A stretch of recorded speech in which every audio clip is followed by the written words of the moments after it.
Talking to my mirror like I love you so much. Curving on my critics like I heard you, so what?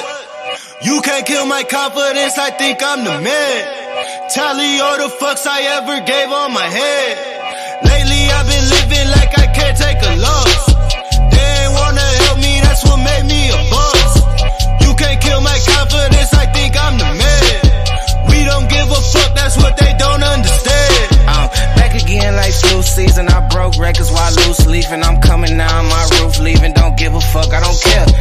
Did the shit by my lonesome. No wonder now I'm on one. No shortcuts on that long run. All I really want is my share. Get him, I got him, I told him it's nothing. In the discussion, fuck all them feelings, I throw all my pain on percussion.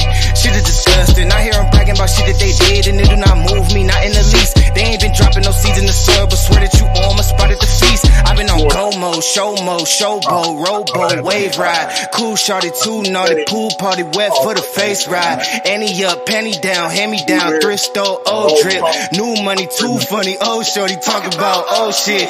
I'm on they ass now, can't get a pass now. I'm a cash cow, keeping it brash now. Niggas is trash now, I'ma spaz out. I've been killing my lows and living on highs. You see in the sky's the proof. You could just see in my eyes that there is no lies. I cannot disguise the truth. I've been ducked off, getting sucked off in my new merch, colored duck sauce on the new couch with my chucks on. Get the fuck on with that hate. I'm big cool on the small chat, cause I know now that I'm all that. Got a hawk guy on the ball cat. Get the fuck out of my face. Talking to my mirror like I love you so much. Curving on my critics like I heard you, so what? You can't kill my confidence, I think I'm the man. Tally all the fucks I ever gave on my head. Lately I've been living like I can't take a loss. They ain't wanna help me, that's what made me a boss. You can't kill my confidence, I think I'm the man. We don't give a fuck, that's what they don't understand.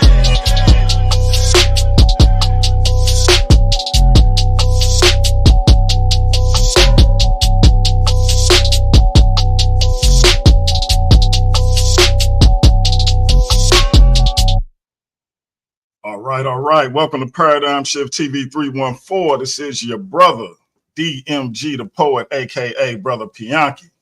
And we got a banger for you.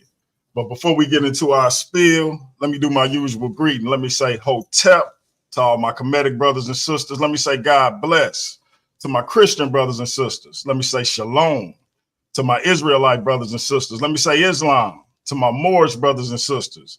Assalamu alaikum to my brothers and sisters in the NOI. Peace to my brothers and sisters in the nation of gods and earths, them 5%ers. What's up to all my atheist brothers and sisters? Shout out to my Abo brothers and sisters. What's up to my Rasta brothers and sisters? And last but not least, let me say Jumbo to the rest of my brothers and sisters throughout the African diaspora, be it here in the wilderness of the United States or beyond. Y'all know I say that greeting for one reason and one reason only. It's because if you're black, I'm with you. And I hope that you're with me. Our different ideologies should not keep us from uniting. And we can have unity without uniformity. And we can disagree without being disrespectfully disagreeable. With that being said, our guest tonight needs no introduction. He is the one and only godfather of the conscious community. My brother, your brother, the one and only SaNeter.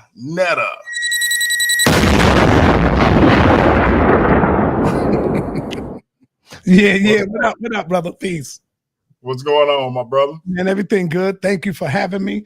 That beat was slamming. I was thinking about JJ 7000 doing his Jesus dance, doing his Jesus dance, because man, that nigga be popping. He know how to pop like Jesus walk. He be hitting it, don't he? Yeah. JJ 7000, boy, he know how to bring Jesus alive. He do his pop locking and all that.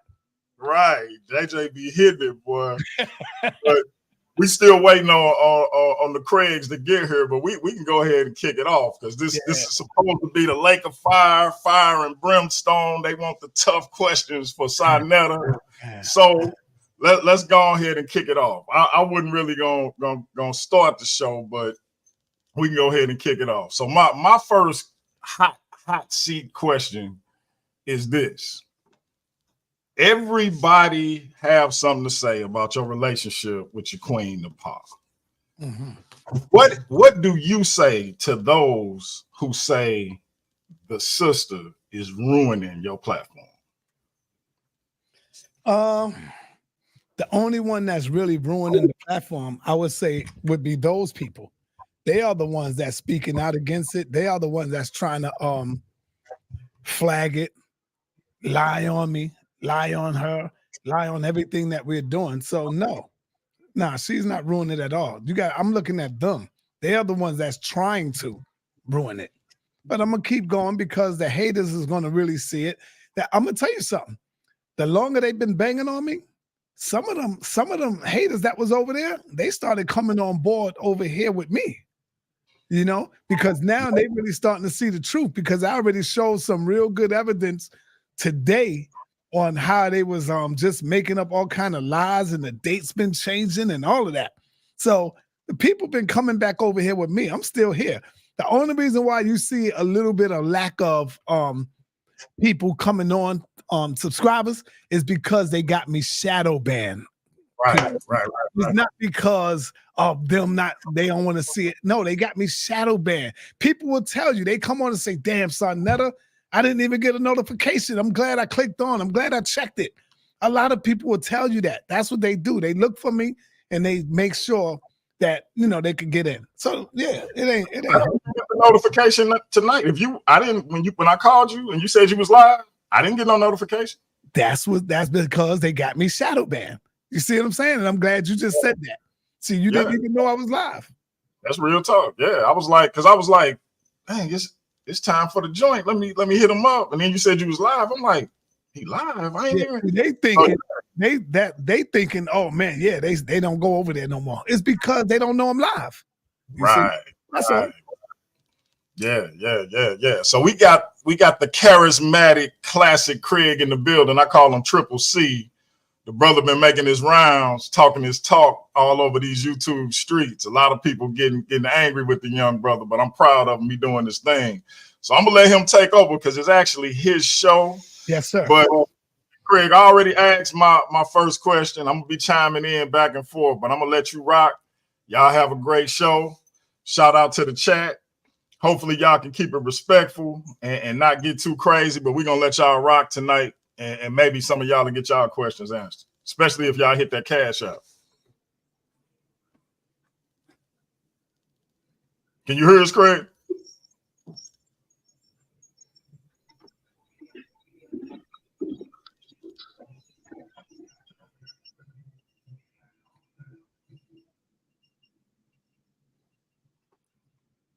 Can you hear us, bro?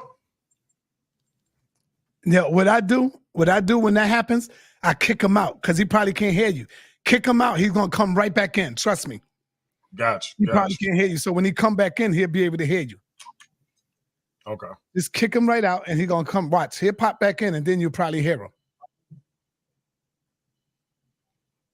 Okay. Yeah. So we'll keep it rocking though. So let me ask another question. Yeah. So a lot of people say you are responsible for the things that Polite is accused of doing, whether it was scamming or what landed him in jail, because he was on your platform. Mm-hmm. Why do you think that people not putting the emphasis on Minister Stinky Inky, given that he was Polite's right-hand man, lived with him, was his top apostle, he was spreading his message? Why is it that he get a pass and he get to put all of that on you, but he actually lived with him, seeing what he did from a day-to-day basis and was his biggest proponent? Why do you think Stinky Inky get a pass and actually get to put this stuff off on you instead of him being called a question? Because if anybody saw what Polite was doing, it would be him. Because heavy is the head that wears the crown. Inky is nobody. Inky is nobody. They know that. They are not going to get no view count. They're not going to get views, by playing Inky. Inky's nobody.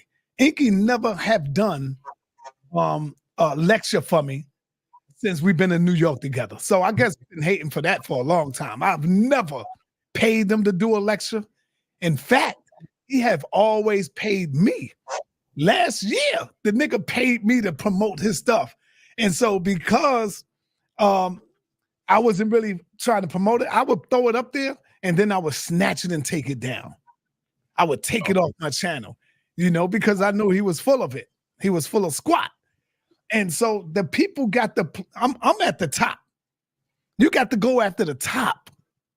You see? So you got to go after the Godfather. You got to go after somebody who I know that's going to get you some views. They all know, Pianki, that Inky spend the night with him, that Inky stay with him. Inky done watch polite wives walk around them in their panties. They ain't going to play that. That's not what they trying to get. They picking and choosing on who I need to expose, who I need to try to shut down, because I know I could get hits with SaNeter. Mm-hmm. Every time I throw SaNeter name in the joint, I'm looking at my views and I got like damn near 5,000 views off SaNeter name. You ain't gonna get nothing with Inky. Simple as that, man. Everybody Inky knows way more than me. He stayed with him. He lived with him. He hustled with him. He was hustling houses with him. In fact, Polite even got him a house for his whole goddamn family.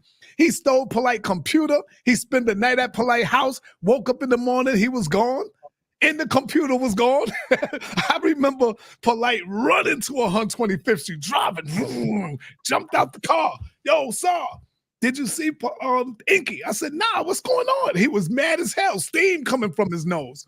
Yo, the nigga stole my computer. I'm like, what? I didn't see the nigga. So yeah, man. He was in California with him, stayed with him in California. Come on, bro. But they don't want they want me. They want SaNeter. And that's kind of my point, because if this was actually about the advocacy that people keep saying it's about, it was saying that since we got somebody that's been convicted of hurting a child and somebody that was right by them on a day-to-day basis, that wouldn't be the person you would be listening to about another person. Mm-hmm. But yet this is you see what I'm saying? Right. So I just find that to be kind of ridiculous. But okay. So let me ask you this, because this the thing that keep coming up. Why did you deny knowing this sister Nikki when you was first asked about it? Oh man, beautiful question. The reason I first denied her, because I honestly didn't know who they were talking about. This happened like damn near 20-something years ago. So I didn't know when they said Nikki. I'm like, who? I don't know no goddamn Nikki. Who are you talking about?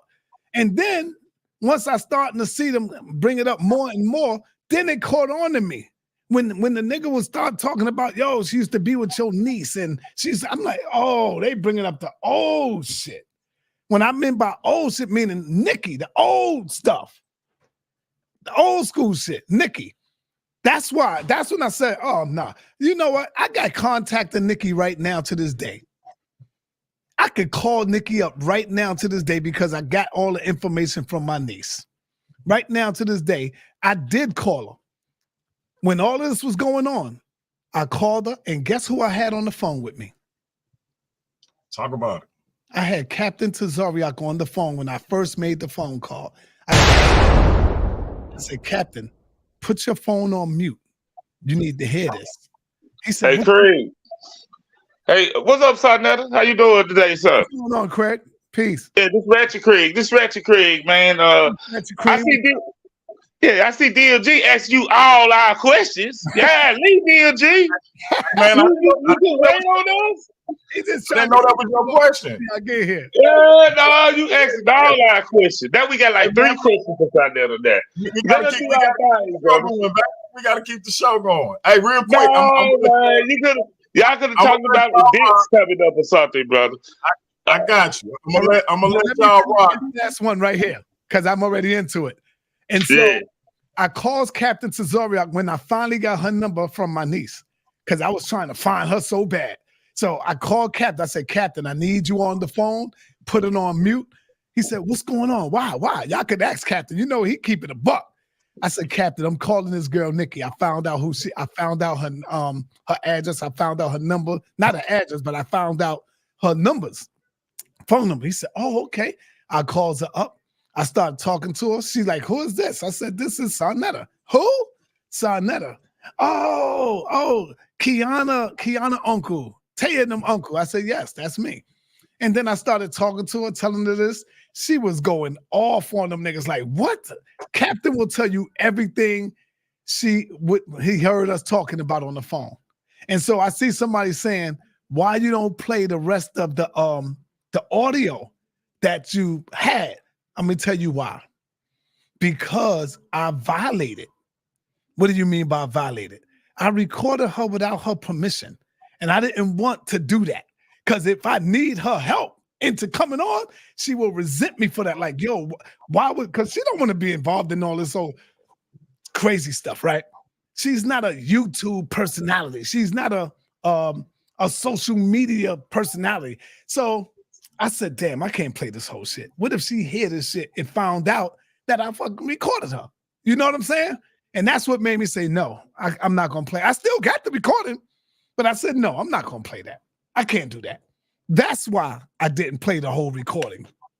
SaNeter is lying. Okay, I'm lying. And I'm glad you said that because, Pianki, whether I tell them the truth or not, who gives a fuck? Sorry for cursing. Who give a damn? They not going to believe what I tell them. You see what I'm saying? Right. They never going to believe what I tell them. You see? So I'm lying. And my question would be to the person who says you lying, how would they know you lying? Like how would they know you lying? Why jump to the conclusion that's liars that you lying? Yeah, But anyway, hey, real quick, before I let the Craig and Craig, I just told you, Captain was on the phone with me. All you gotta do is give Captain the call, and you know Captain gonna keep it 100. Yeah, and so we're gonna let the Craig and Craig law firm take over because y'all already know I'm biased. SaNeter my dude, so I'm not gonna even front about it. It is what it is. I think these people who making up this stuff is jokes. I'm just letting it be known. But I'm gonna let the Craig and Craig law firm take over because they not biased. Before I go, shout out to the Queen, Napasha Da, always in here supporting her man. Appreciate you with the shout out to my queen. All right, fellas, I'm gonna let y'all take over. I'll be back in a little bit.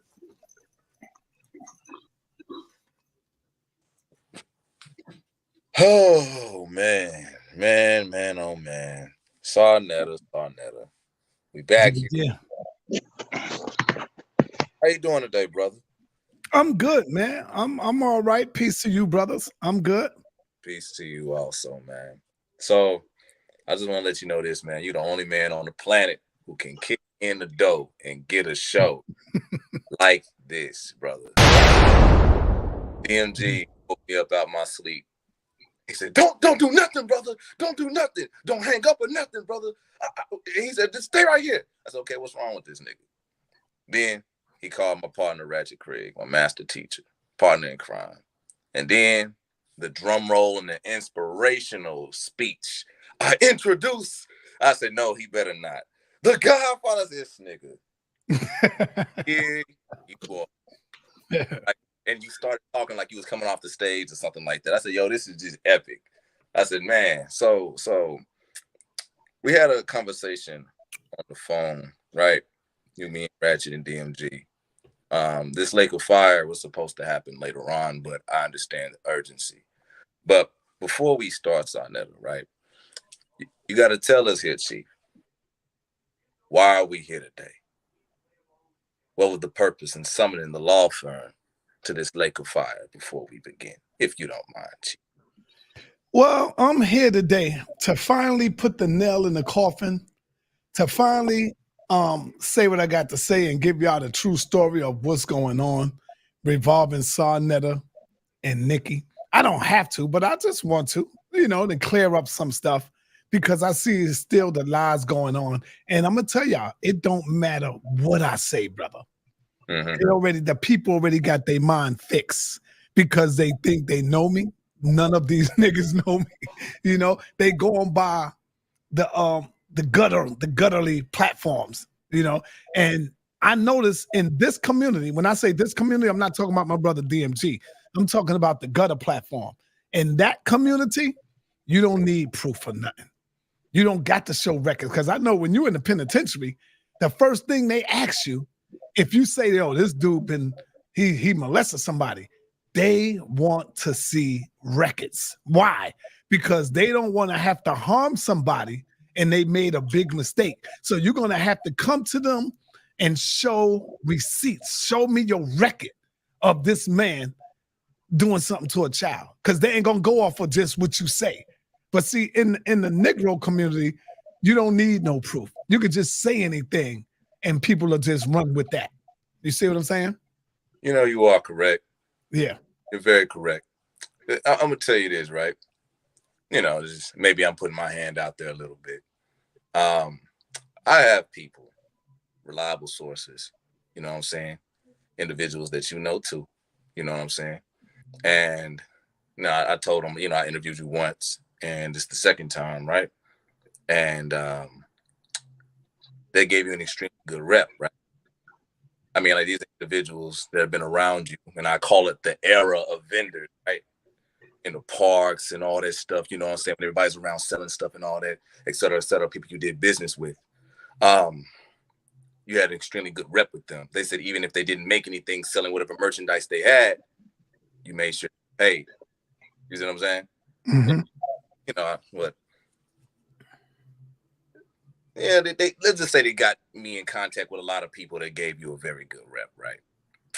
But besides that, right, we're here today. You said you're ready to put the nail in the coffin. You're ready to go into the lake of fire. Your heart and soul has to be weighed, right? Just like last time. So don't shed a tear like you did last time, Chief. That did scare me. But we're going to get into the lake of fire now. Now, warning, SaNeter, you told me you want some hard questions, right? And of course, I have no bias towards you, no hatred. My partner doesn't. I'm not on the SaNeter, the SaNeter bandwagon of hate. So I'm giving it out. I did reach out to various people who did have an issue with you. And then I do have some, things I want to ask you myself along with my partner. So, Ratchet, man, you want to go first? Because, I led it last time. Oh, man, why you put me on the spot like that, bro? I want to play this video, man. It's your time. Oh, yeah. Yeah. You know what I want to play. I want to start out like, let me go to the video, Creed. Yeah. So, yeah, this is what I want to go to. Was created, right? We created the lake of fire. So I want you to tell me what was it supposed to be then, since we came up with the concept and the method of getting a person to do what we want them to do on the lake of fire, bro. I'm just letting you know the next time you say you got a hot seat, put somebody on the hot seat, nigga. You know what I'm saying? Put somebody on the hot seat for real. And don't be don't come off looking like a sycophant, fucking bootlicking ass nigga. You know what I'm saying? Like, hold yourself to a higher standard and as an equal human being. Y'all acted like this nigga was Michael Jackson last night. That shit was fucking corny. With everything that Ratchet Craig said that they were gonna do, oh yeah, we gonna put him on the hot seat. All of that motherfucking goddamn hyped up bullshit. That shit was deflated when I watched that fucking video last night. That shit was sad. All that hype for a hot seat just to suck his dick. That shit was sad as fuck, bro. That shit was weak, man. Nigga, did you have your son, nigga? Oh, yeah. SaNeter. See, I'm going to tell you. I'm starting off with right there. Right there. We started out with that one, bro. We got some backlash for this. For interviewing you. And you see one of them. Somebody's son cussed us out, man. Invited us to suck your penis, SaNeter. We had it hard since the last Lake of Fire. Yeah. So Creed, tell them about it, Creed. You got it harder than me, Creed. Those are sick people, bro.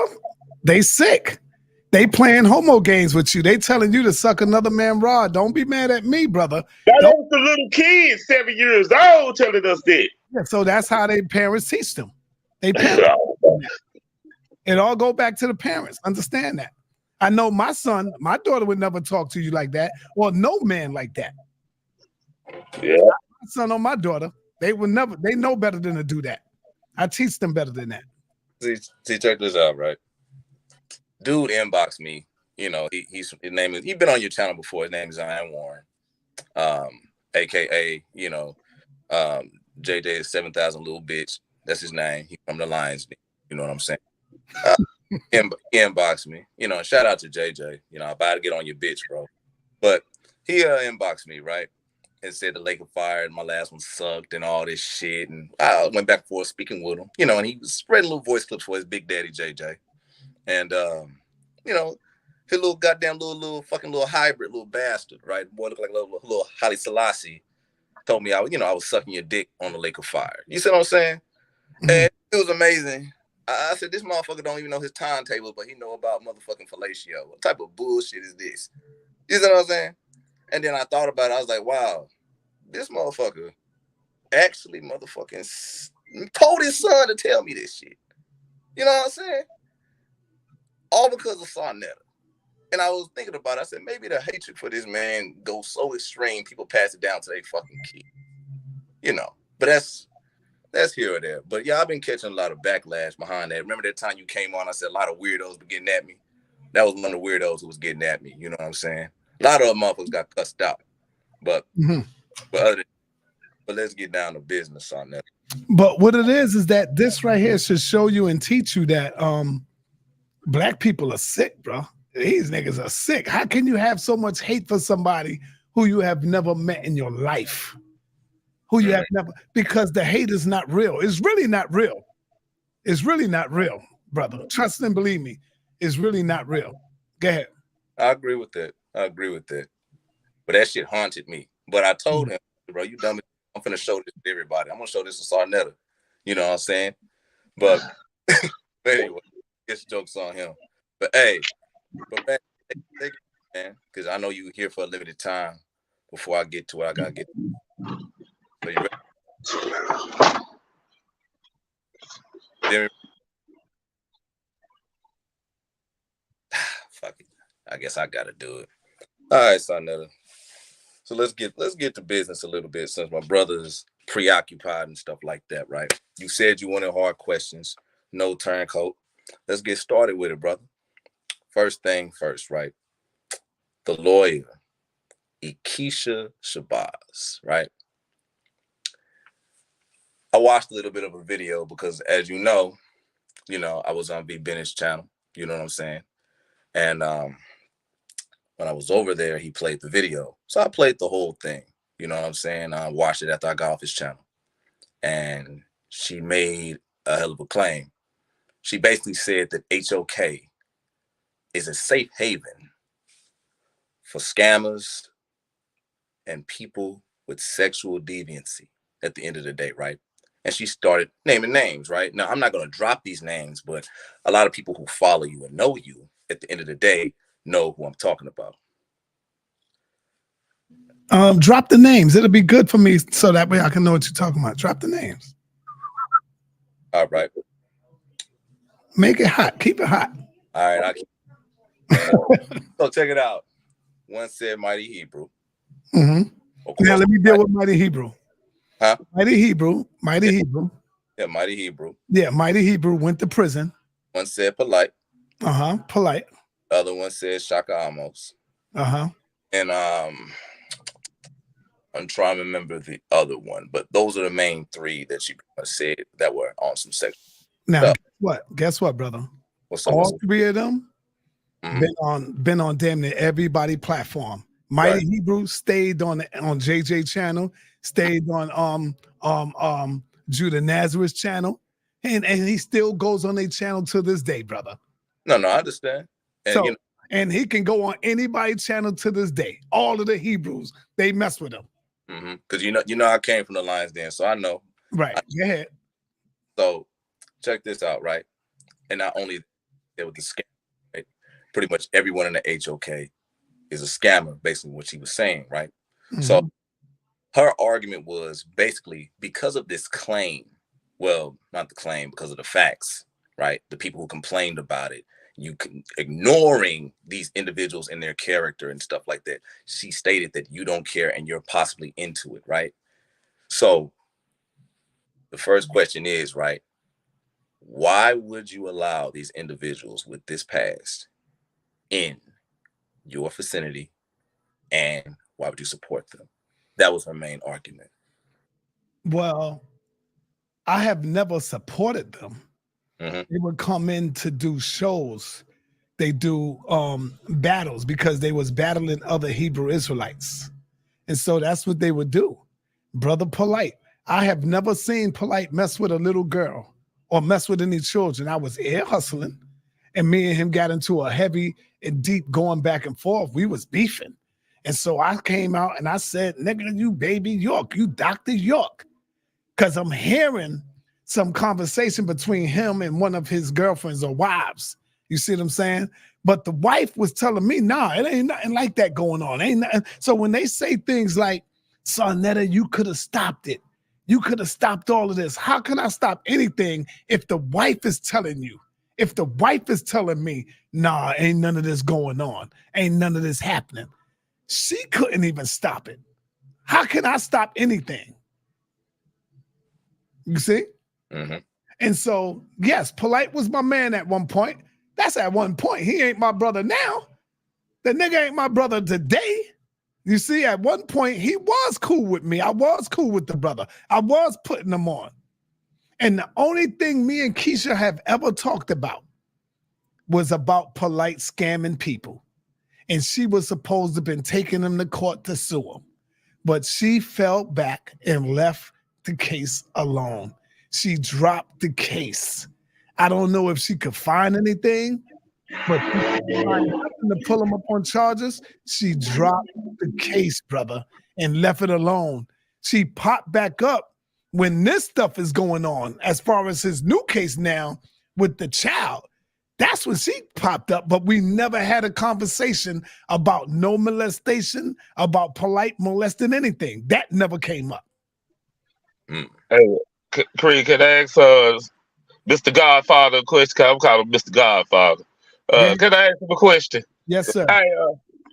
Hey, with the case to Aisha, I think why she dropped that case is her main person in charge of her trying to sue her was Young Pharaoh. That was who she was getting all the evidence from. And you know Young Pharaoh wasn't a reliable source, and that's why she had to drop it. I don't think she's a good lawyer, me personally. I don't know none of that. I don't know none of it right there. You know what I'm saying? Yeah, it was. That was her main source that she was getting her stuff from Young Pharaoh. I'm watching. I don't even know. Yeah. Mm-hmm. So moving on, right? Even the case with Aisha, man. Speaking about it moving forward, right? She was a strong advocate in saying that you actually knew about these things, right? You knew about everything that was going on. You said, of course, you told me just now, you had no idea. You know what I'm saying? Mm-hmm. You just platform, and that's understandable. You know what I'm saying? That's all cool. Let me say this. Do you think DJ Envy knew all of this stuff that was going on with his homeboy? Do you think he would jeopardize his homes and his businesses, and that he knew what was going on with all the scamming? And this scamming thing was way more, millions and millions of dollars. Nah, brother. Every time I would put Polite on the phone when somebody would call me, King Simon would do the same thing. Other people would do the same thing. I would put them on the phone with Polite. Somebody called me and hit me up. I say, yo, hold on, brother. I'll call Polite and put them right on the phone. I say, yo, Polite, I got a brother right here that said you scam him. Man, Polite start talking to them. Next thing you know, he gets back to me. Yo, give him back the phone. We on the phone. And this dude is agreeing with everything Polite said. Nobody don't never bring Polite up on no charges. Nobody. And so what I did was I did take a stand. I told Polite one day, I said, Polite, you know what? I'm going to allow you to come on my platform, but I don't want you promoting no business. I don't want you promoting anything. All I want you to do is come on here and teach. How many of the people ever heard me say that? See, real people know what I said, but the fakers out there that's on some hate and stuff, they ain't gonna never tell you that. I told Polite that. I said, don't come on here promoting anything no more. Just come on here and teach. Because I've been hearing too many people saying you scamming them. And so once I started hearing that, I said, don't come up here and don't teach no more. Okay. That's why Polite wasn't around. I was wondering where he would. I said, so you banned him. You said, nah, you fucking up the bag, you fucking up the brand. This is not what I created. And you're abusing my platform and making me look bad. You got to go. No, I didn't say you got to go. I just said don't come up here promoting anything. If you come up here, you just coming up here to teach. That's what I told them. I said, but don't promote nothing no more. Don't promote no houses, no business, what you got going on. We ain't doing that. So I stopped them from doing that. You know? Stop. Yeah. Now, if I was to take any responsibility, I would say I should have probably done it earlier, but I didn't know earlier. If I wish I could have done it earlier to stop him from coming up teaching and stuff like that, but I just honestly didn't know. Polite was my homeboy at that time. You know? Another thing stated in the video, not only a couple of people stated this, and you somewhat kind of made a hint towards it. You did have a soft spot for Polite. You know what I'm saying? I asked a friend of mine who was around that area back when he was, young Polite, as I call him, this prodigy around the streets, this new Wapian, you know what I'm saying? This young cat, you know what I'm saying? Like, first met him, we spoke. The brother basically told me that, man, it's just, you should have just looked at it, you know what I'm saying? Polite was that prodigy, and looking at their relationship down the line, he said, because I've been around SaNeter and Polite, right? You could see that strong bond. But afterwards, when certain things happen, like when the Kim on trial stuff, right? You can see the wedge, and you pretty much in a lot of ways confirm that, you know what I'm saying, on the last Lake of Fire, you know what I'm saying? But the point is, right? You told me that Polite, if my memory serves me correct, lie straight in your face. Yeah. Face. You actually gave the relationship between you and Polite, right? And you accepted that. You see what I'm saying? And because you accepted that, a lot of people felt like you took it easy on Polite, and it wasn't done sooner. It wasn't done early enough to stop him from damaging individuals. I did take it easy on him. I ain't gonna lie. I did take it a little easier on him. I will say that. Yeah. Okay. That's that. Hey, I ain't gonna lie. Like, you're pretty much close to my father's age. So, he has that same little, you know what I'm saying? That soft spot, you know what I'm saying? Because my daddy been to prison. Yeah, because I looked at Polite as one of my top gunners. He was like a powerful debater. He was different from a lot of people. He knew damn near every topic. He would debate any topic. And so I seen him. He was the Floyd Mayweather before the Floyd Mayweather. You know what I'm saying? With Jabari. Like, Jabari got that title now. But Polite at that time was the baddest debater. He would whip everybody ass. From Tzoriak, you name it, to every Hebrew, you name it. And so a lot of Hebrews hate Polite because of this. A lot of Hebrew Israelites hate Polite. I remember Polite came out there and shot up. He went to the gun range and he brought the Bible. And he put the Bible on the thing and sent it all the way out there. And he shot up the goddamn Bible. And when he did that, brother, man, every hate from every Hebrew came at him from all over, bro. And some of that hate came down on me because he was with me. He would come over here and I was like, there's another dude that used to try to get me to burn the Bible. And I was with it at first, but then my consciousness kicked in and said, no, I can't do that. I got a lot of brothers who I mess with that's Israelites. I can't like Captain is the first one I thought about. Daniel Allah was the other brothers that I started thinking about. Zion Lex, like my real brothers. You hear me? And I said, no, I can't do that. I'm glad I really thought about it. And I said, nah, I'm not going to do that because that is a real total disrespect to them brothers.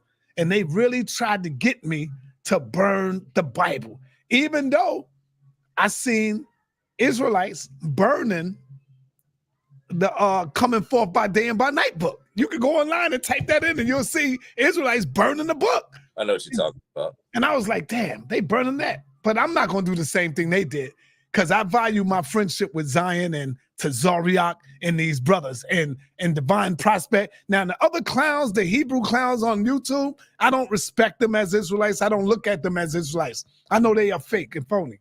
Mm-hmm.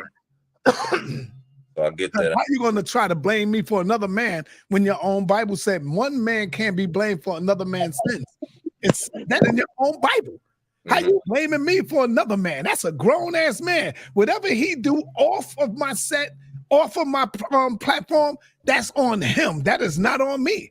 When he's in my possession and he's working with me, when I say working with me, I'm talking about as far as video and documenting and doing shows, you don't see none of that foolishness go on. But when he's gone and he's thousands of miles away from me, I'm not responsible for none of that. He's a grown-ass man. Okay. I see. Hey, can I ask a question right quick on that polite issue, brother, the Bible? Well, I got a statement. People gonna get at y'all again. Y'all got to come hard, man. Yeah, I got a statement to say that. That's why I know that you get all this hate. Y'all, well, polite get all this hate. Yeah. It's because of burden of the Bible, man. I think that was the curse of this situation right now. That's why you're going through the curse that we going through right now with the polite you situation that y'all burnt their Bible, man. No, and, y'all, brother. You said y'all. Yeah. I didn't. Yeah. I mean, you guilty. That was your man's, man. You gotta take some of your man's heat, man. You gotta take some of your man's heat. Brother, no, sir. He's responsible for his own actions. There's no man out here right now responsible for my actions, brother. I'm responsible for grown ass man. Yeah. He's a grown man. You know how the guy go though. Your homie do something, man. You gonna be linked to in some type of way, man. You know what's up. You know what's up. But nah, I just wanted to make this statement, man. That was profound because I remember that moment. I was watching it good too. I was cheering it on. I ain't gonna lie, I was cheering it on. Right. Yeah. So yeah. Go ahead, Craig. Man, enough of the fanboy shit, man. There you go. Go ahead. Let's check this out, right? Let's go to Minister Inky, man. Let's go to Minister Inky questions, man. Hold up. I ain't done with the polite shit yet. Oh shit. Check this out, right? So, polite was your most popular attraction. You know, he was charismatic. I give it to you. You know what I'm saying? At the end of the day, right? Yeah. But when the complaints happen, brother, you know what I'm saying? When the complaints happen, the trap of the so-called platform trades and all the other, you know, extravagant little plots and schemes he had at the end of the day, right? Of course, you heard about him, right? When Polite was still there. Yes. Now, when it came down to it, and this is why a lot of people are upset at you, right? This is why a lot of people said you were in on it, and this is why a lot of people said that you had to know. Because you let him on and knew about some of the things that was said about Polite. Why didn't you, at the end of the day, make sure that Polite was held responsible? You gotta be more clear. Like, I knew some of the stuff that was going. What are you talking about? You got to make it clear. Like, what did I know? Check it out, right? You knew that he was so-called scamming people. You see what I'm saying? You didn't know what scams he was in. You did not understand or pretty much know how he was doing it, but you knew it was a growing problem under your house. You know what I'm saying? You knew it was an infestation within HOK. Okay, now I got you. I didn't know he was scamming people, but I've heard about him and people saying that he was scamming people. Remember, every time we did an event, the address is there, the date is there, everybody knew where we would be at. that people would say, yo, I'm coming to the event. I want my money back. I will put them on the phone. People were saying, no, we all right. We good. He ain't take this from me. So it was like a mixture going back and forth with everybody saying he did this, he did that. When it came down for them to meet him somewhere, they never show up. So that's why I fell back a little. But when I started hearing it too much, I told you, that's when I began to tell him, brother, don't promote nothing else on my channel. I don't want you to promote nothing. And guess who else I said that to? Well, I ain't gonna bring my brother name up because he ain't got nothing to do with it. But I said that to other people. I even stopped promoting a lot of people because of that. There's people right now, I could show you something right now where there's a sister in the hospital. I feel really bad for her. She's getting, I think, a kidney transplant and something dealing with her heart. And she's showing me all her pictures. And damn. Right now, she's showing me all her stuff. But I don't really want to do no promotion because, you know how people are. I really don't want to do nothing. I really want to help her, but sometimes something is telling me, nah, don't do it. You know. Okay. Yeah. I understand, man. You know, SaNeter. One of the things I have to say about, and I'm new to the YouTube streets, you know what I'm saying? It's too easy to be associated with certain things, right? Like, for example, I got associated with being called a SaNeter defender by Pepe Le Pew, right? You know what I'm saying? I wasn't defending your ass at all, which was annoying. No, you wasn't. Hell no, you wasn't. But I got associated for being a SaNeter defender because I spoke with you a couple of times. You know what I'm saying? The point is this, right? Polite's master teacher, the alien from Planet X, right? The green light himself, Dr. York. Of course, we all know his story, right? Speaking with a few individuals who don't know that much about Nuwapianism, right? They feel like pedophilia is associated with the mystical beliefs of devils of the Nuwapu, you know what I'm saying? Or the Sabians, or whatever those space cadets call themselves. So obviously a lot of people are feeling like Polite was practicing his spiritual practice on certain victims, right? A good friend of mine, you know what I'm saying, live in New York. He said Polite naturally had a predator mindset at the end of the day. You know what I'm saying? Whether it was ripping you off financially, pretty much in a lot of ways taking advantage of you mentally, and then at the end of the day, sexually, right?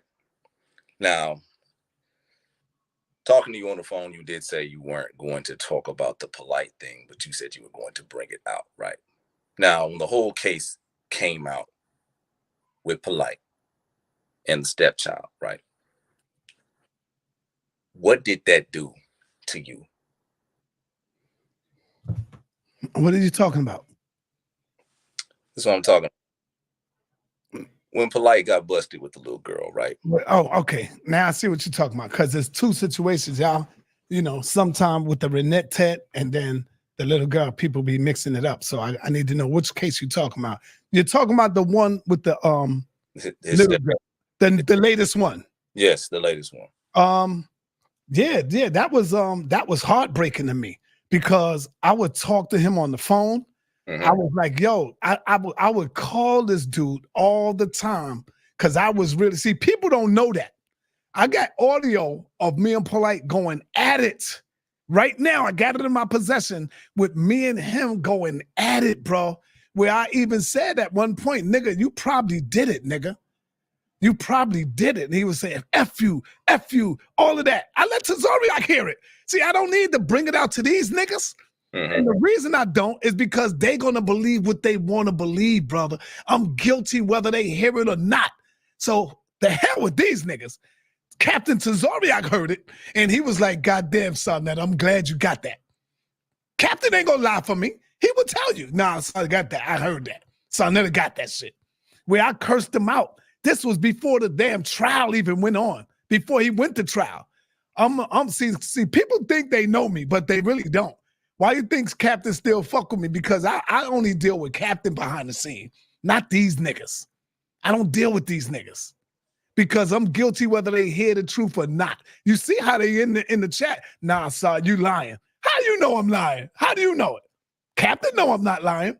But so anyway, I'm calling Polite damn near every other week. Yo, nigga, what's going on? Tell me what's happening.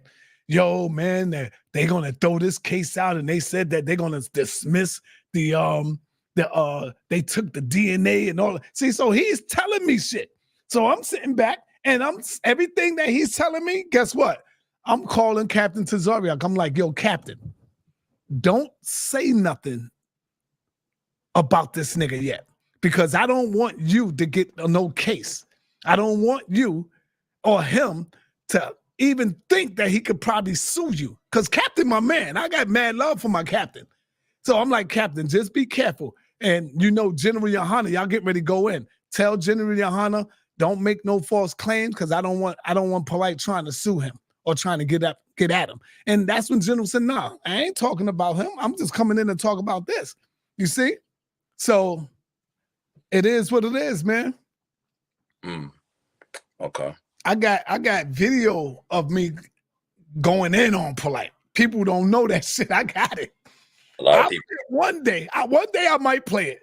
A lot of people are saying basically that's you trying to save your own ass, Chief. They can say what they want. I can't, stop them from saying what they want to say. Son. How can I save my own ass when I'm not the one that's touching no children? I have a daughter. I feel. So I'm not saving my ass. But that that ain't stop Polite though. You know what I'm saying? And see what they're saying. Right.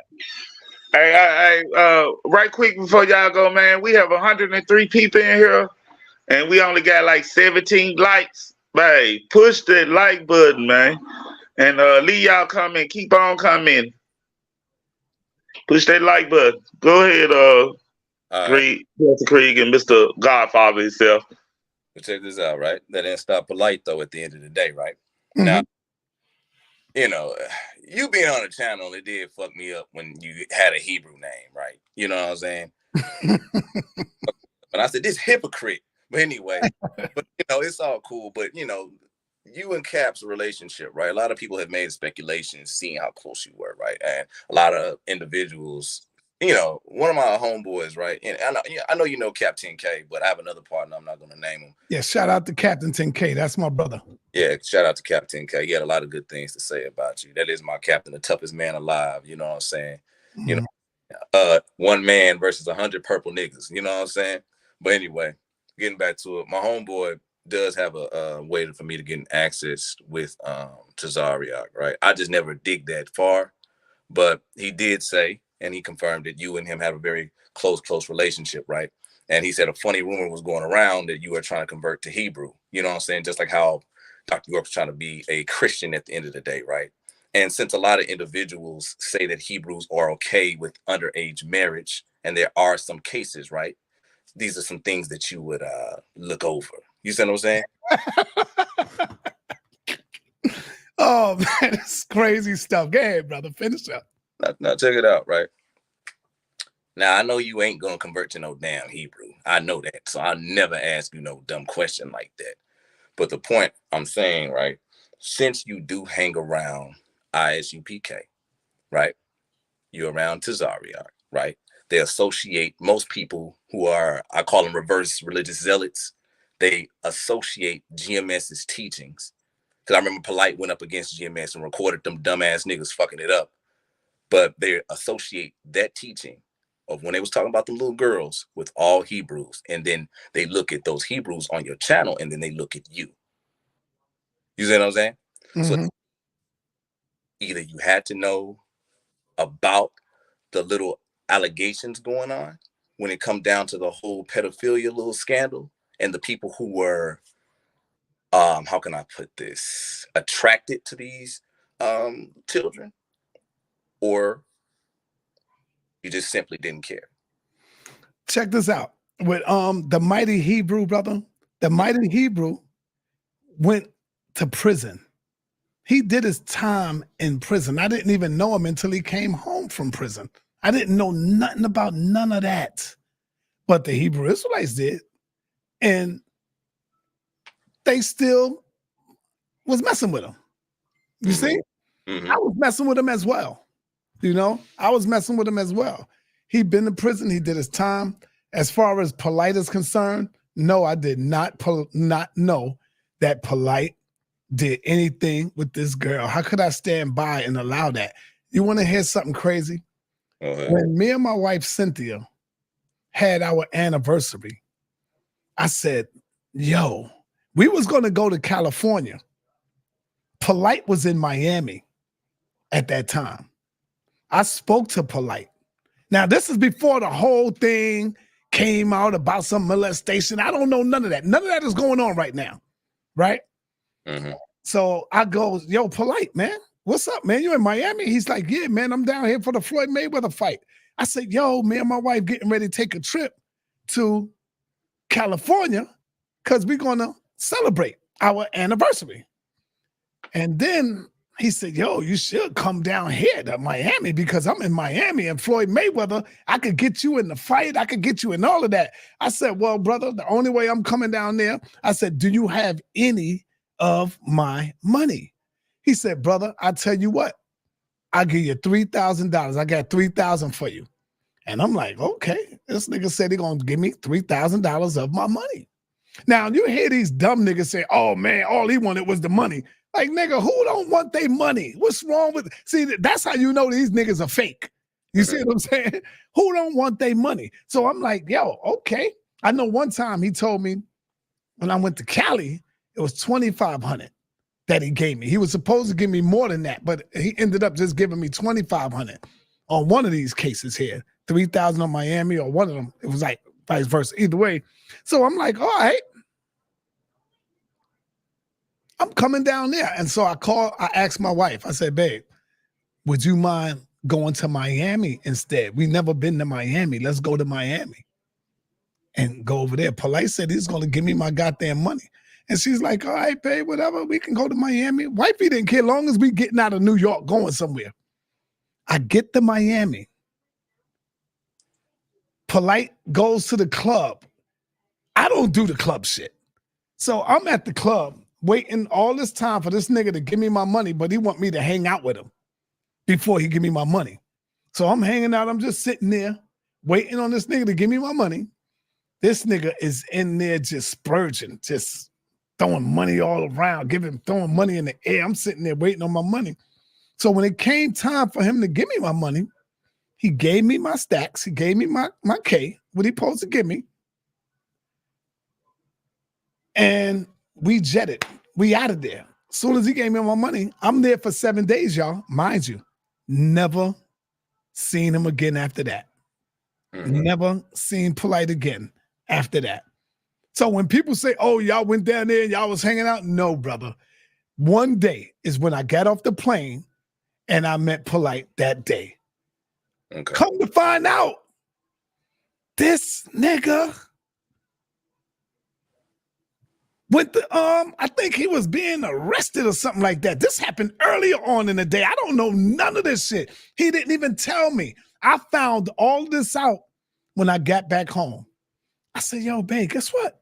This nigga done did some crazy shit. And we was out there the same day the nigga went to the precinct and gave himself up. But Polite ain't tell me none of that. He ain't let me know none of that, bro. We found this out like a week after we got home, that all of this shit happened. And so that's why you will see people say, oh, SaNeter was out there with him. No, the fuck I wasn't, nigga. Guess who else was out there? My brother JoJo Capone. I met up with JoJo Capone. And we out there, and I did interviews with him. He'll tell you that. See, so I got all the footage and the information. I met up with Sister Tanisha, the one that was doing the barbecue sauce. I went out there and did work and I interviewed people.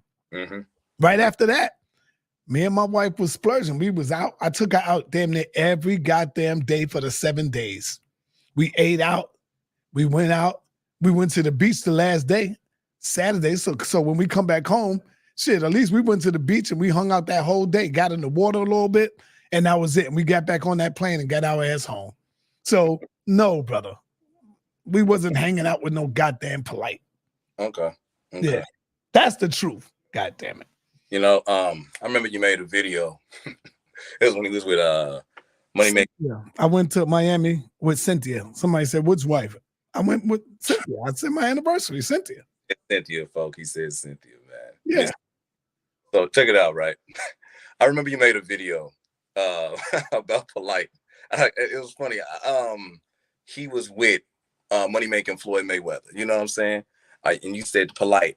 Are you talking with these people about our struggles and all this stuff and et cetera, right? And you was really getting it, right. And this is when a friend of mine told me, of course, you can see the whole bad blood because, you know, SaNeter would never do that to Polite like that. You see what I'm saying? So your story makes them. I'm starting to see it. You see what I'm saying? Because I'm starting to see the correlation a little bit. You know what I'm saying? But what you're telling me at the end of the day, right? You have no true association with these people's lives at the end of the day. That's what you're telling me, SaNeter, right? That's exactly what I'm saying, man. You know, when I'm not around you, brother, you can't, nobody could put me in his situation. I'm not responsible for none of these grown ass men. That what you do on your time and it's not within my circle? Nah.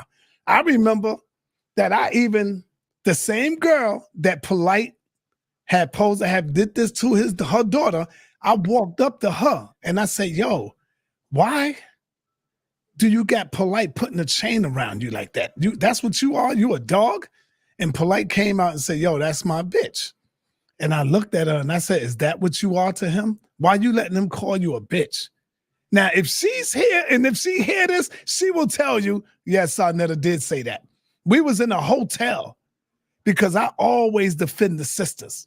She was in a hotel. I was in a hotel. Polite called me because he was in New York. He came in from California. And he said, yo, Sar, I'm downtown at this hotel. He said, I could send the Uber to come get you. Let's do a video. I'm like, cool, I ain't got nothing going on. I jumped in the Uber, went down there. He sent me back in the Uber. And when I seen that, that's when I started telling her, like, yo, why you got this dude doing that to you? Like, what the hell is wrong with you? You know? Okay. Let's check this out. A lot of people is texting me right now. So many questions, so little time. But eeny, meeny, miny, mo. Let's see what SaNeter got for this one, though. So check this out, SaNeter. Because of Polite's fascination with younger women, right? Because of my homeboy and what he said, Polite always had this weird, eerie vibe around, you know what I'm saying? Especially around younger women, you know what I'm saying? Mm-hmm.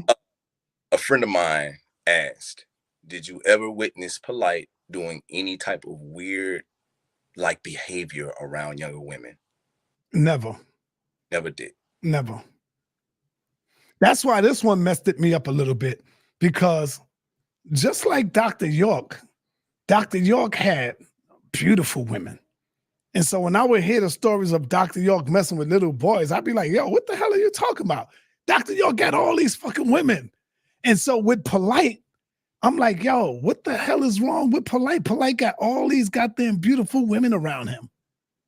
Why would he want to mess with a little girl? That's what I was saying. Like, nigga, you got all these beautiful ass women that you be with.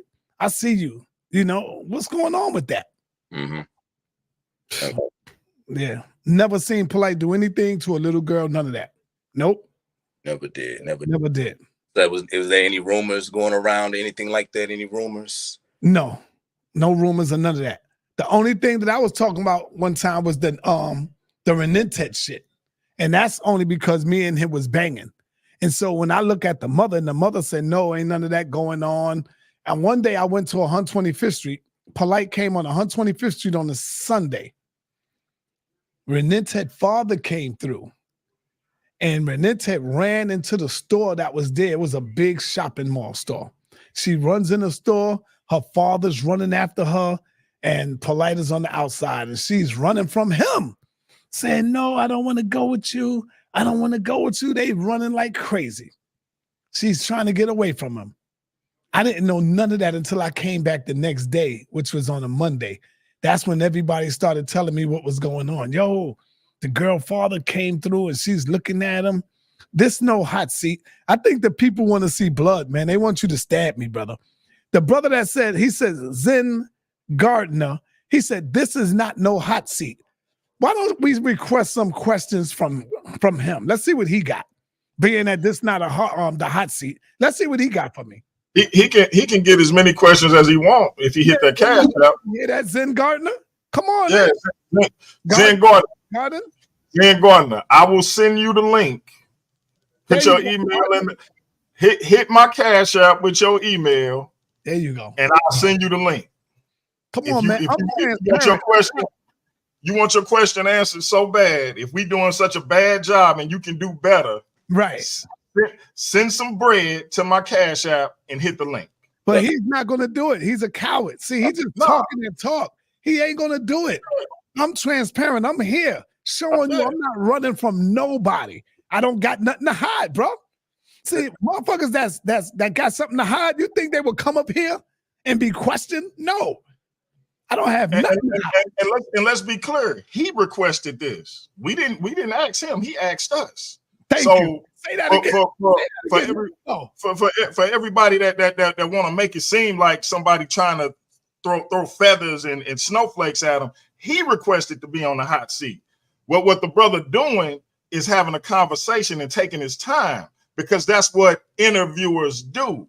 They not here to serve you. They here to put the brother on the hot seat. If you don't like what you see, it's other places for you to go on YouTube. Let's be clear. Like, I don't understand this, but if you want to come and ask a question personally, hit that cash out and I'll bring you in. I promise. Yo, look, Sam Fisher says, SaNeter lying. Watch the video where Polite told Tariq Noel if Dr. York raped 1,000 kids, he is still worshiping him. Dude, I never knew Polite at that time, nigga. I didn't know Polite at that time. He asked you if I ever seen Polite do this or if I ever heard him do that. No, I have not. I didn't know Polite at that time when he interviewed Noel. See, you dumb niggas always trying to jump to conclusions. Crazy, man. Go ahead, brother. Let me ask you this, because one of the things that been brought up is that you supported the late brother Sinful to P, who even by his name was a pimp, allegedly. It's been said that I don't know nothing about this situation, but it's been said that he molested I believe it was a 14-year-old girl. What's your response to people criticizing you for supporting that brother, given what he's accused of with a 14-year-old girl, whether or not it's any truth to it, and did that give you pause when you saw those allegations? For Sinful to P, first let me say rest in peace to brother Sinful to P. Let me first say that. Rest in peace to the brother Sinful to P. When I met Sinful to P, I didn't know nothing about all of that. I knew he was a pimp, though. I knew he was a pimp, and I would listen to his videos, and he would give game, and he would go in, and he would be teaching. But as far as I'm concerned, these were all grown women. You see, they were all grown women. He told the story. They showed the story with their video. This is why they let him go. He was fooled because, I'm going to say allegedly, all right? But you can see the video is out there. They say that he was fooled because the girl had a fake ID. Why do you think they let him go? They went to court and all of that. So they said that he had a fake ID. That's all I knew about it. Now, there's videos that's out there that you can see SaNeter is building with Sinful to P. And I'm letting him know that I do not approve of your lifestyle. Me and him is going in. I said, I respect you as a man, but I don't respect the lifestyle that you chose. He even got up here and said, yeah, me and Sa always go in, but SaNeter don't agree with me and he don't agree with my lifestyle that I chose. And I would interview him and ask him, what makes you want to pimp black women? Why are you doing that to black sisters, to the sisters? And so that's what I did. It wasn't like, I was like, yeah, Sinful, let's go. We down together. See, I'm a teacher, man. I always give a brother the benefit of the doubt. If I could reach them and see if where he goes wrong at, I'm going to give them that. I'm not going to just automatically condemn and shut it down. Once I hear that story, that's what I did. You see what I'm saying? I let it be known. I already put a disclaimer out there and everything. Brother, you know I do not support your lifestyle. That's what I said. I'm transparent. I don't got to lie about nothing, bro. Yeah, and let me ask you this, and I'm with you on that, and so you've had brothers like Young Pharaoh, Sarasu and Seti, you and Polite on and off, Shaka Amos on and off, other brothers that you fell out with, Taharka Bay, Solomon, just a laundry list of brothers that you fell out with. People would take that to say, if all of these people fell out with this brother, they can't be the problem. It must be him. What's your response to that? Well, people will say that. I mean, I can't be responsible for what people think. And another thing, when you really look at it, people fall out all the time. I could give you some examples. Look at Neil X. Everybody thought that she was a good person. Everybody thought that she was a good soul and a good spirit. Damn near everybody fell out from her. The people that supported her is no longer with her. When you look at Sarasu and Seti, it's the same thing. A lot of people fell back from Sarasu and Seti. So people just want to put the spotlight on SaNeter. Like that only happens to SaNeter. No, brother, it happens to all of us at one point in time. You see? Look at Polite. Look at Stinky Inky. People don't support him. Like, there's a lot of people that used to support all of us. But people fall by the wayside. Sometime I might be the problem. Sometime it could be the other person's problem. One thing I'm not going to do is let people do what they want to do to me. I'm going to stand up and I'm going to speak out. But I guarantee you, none of them could say that it ain't over no goddamn money, that I have never paid them. None of them could tell you that. I have always paid everybody that that came into my circle. Now, if we fell out, it was probably some bullshit, some BS. It ain't nothing serious. You see, that's why some of the people come back. I could call Shaka right now and say, yo, bro, I want to do an interview. I could call the Red Pill right now. When I called the Red Pill, when I was at my other place, they was like, yo, sir, I said, yo, Red Pill, you know what? We ain't doing a video in goddamn 2-3 years. It was like, oh yeah, you right, son. I can call Phil Valentine and them right now, and it would be right here. But I moved away from all of that. I'm doing what I do, what I like to do. You see? Now, yes, some of them, they moved on because people move on to different things. People grow, people elevate, people got their own business that they doing. They got their own channels now. You see, like Sarasu Seti, he doing his own thing now. Shout out to Seti. I ain't upset with the brother. You know, shout out to Young Pharaoh. You seen Young Pharaoh on my channel twice.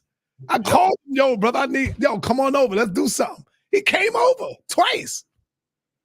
You know, all I gotta do is give a brother a call. I'm gonna turn it back over to the Craigs, but I wanna address this question real quick. And I understand this for SaNeter, but I just wanna let people understand how silly a question this actually is. So this brother said, this is the toughest question I have for SaNeter. Why haven't you had Nikki clear your name? Why, brother? And shout out to this brother. Hey, brother, I don't have a problem with you. I just want you to think for a second. You literally asking this man, why haven't he had Nikki clear his name? And then you said, why, brother? Like you are imploring him this serious question. Brother, Nikki ain't never accused him. Thank you. You gotta clear his name. You, brother. What are we talking about? Y'all gotta grow up, man. No, man. I'm back, man. But no, SaNeter, where's Nikki? You know what I mean by that. Where's Nikki, man? Where's Nikki? Nikki, let me answer you. First, I want to say this real quick, and I'm gonna get back to the Nikki. JJ7 felony. Some people call him JJ 7000. He beat the hell out of this woman in front of her 13, 15-year-old child. Nobody's saying nothing about it. He went to prison. He copped out to it. They put on an ankle bracelet on him. He beat this woman. But the advocates that supposed to be about women's advocates, the funky throne in them, he's on a platform all the time. They don't say a goddamn thing. See, so I know it's really not about that. It's about SaNeter. We don't get views. We don't give a damn about what JJ do. Soul of mine. Stole your mind. He told the little girl, and he said it out of his own mouth, that, yo, I'm going to rape your daughter. That I'm going to the father on the phone. And the daughter heard him.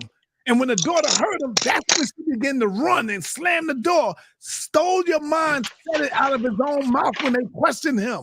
But none of these niggas is putting him on trial. Uncle Big Nose, some call him Uncle Suge.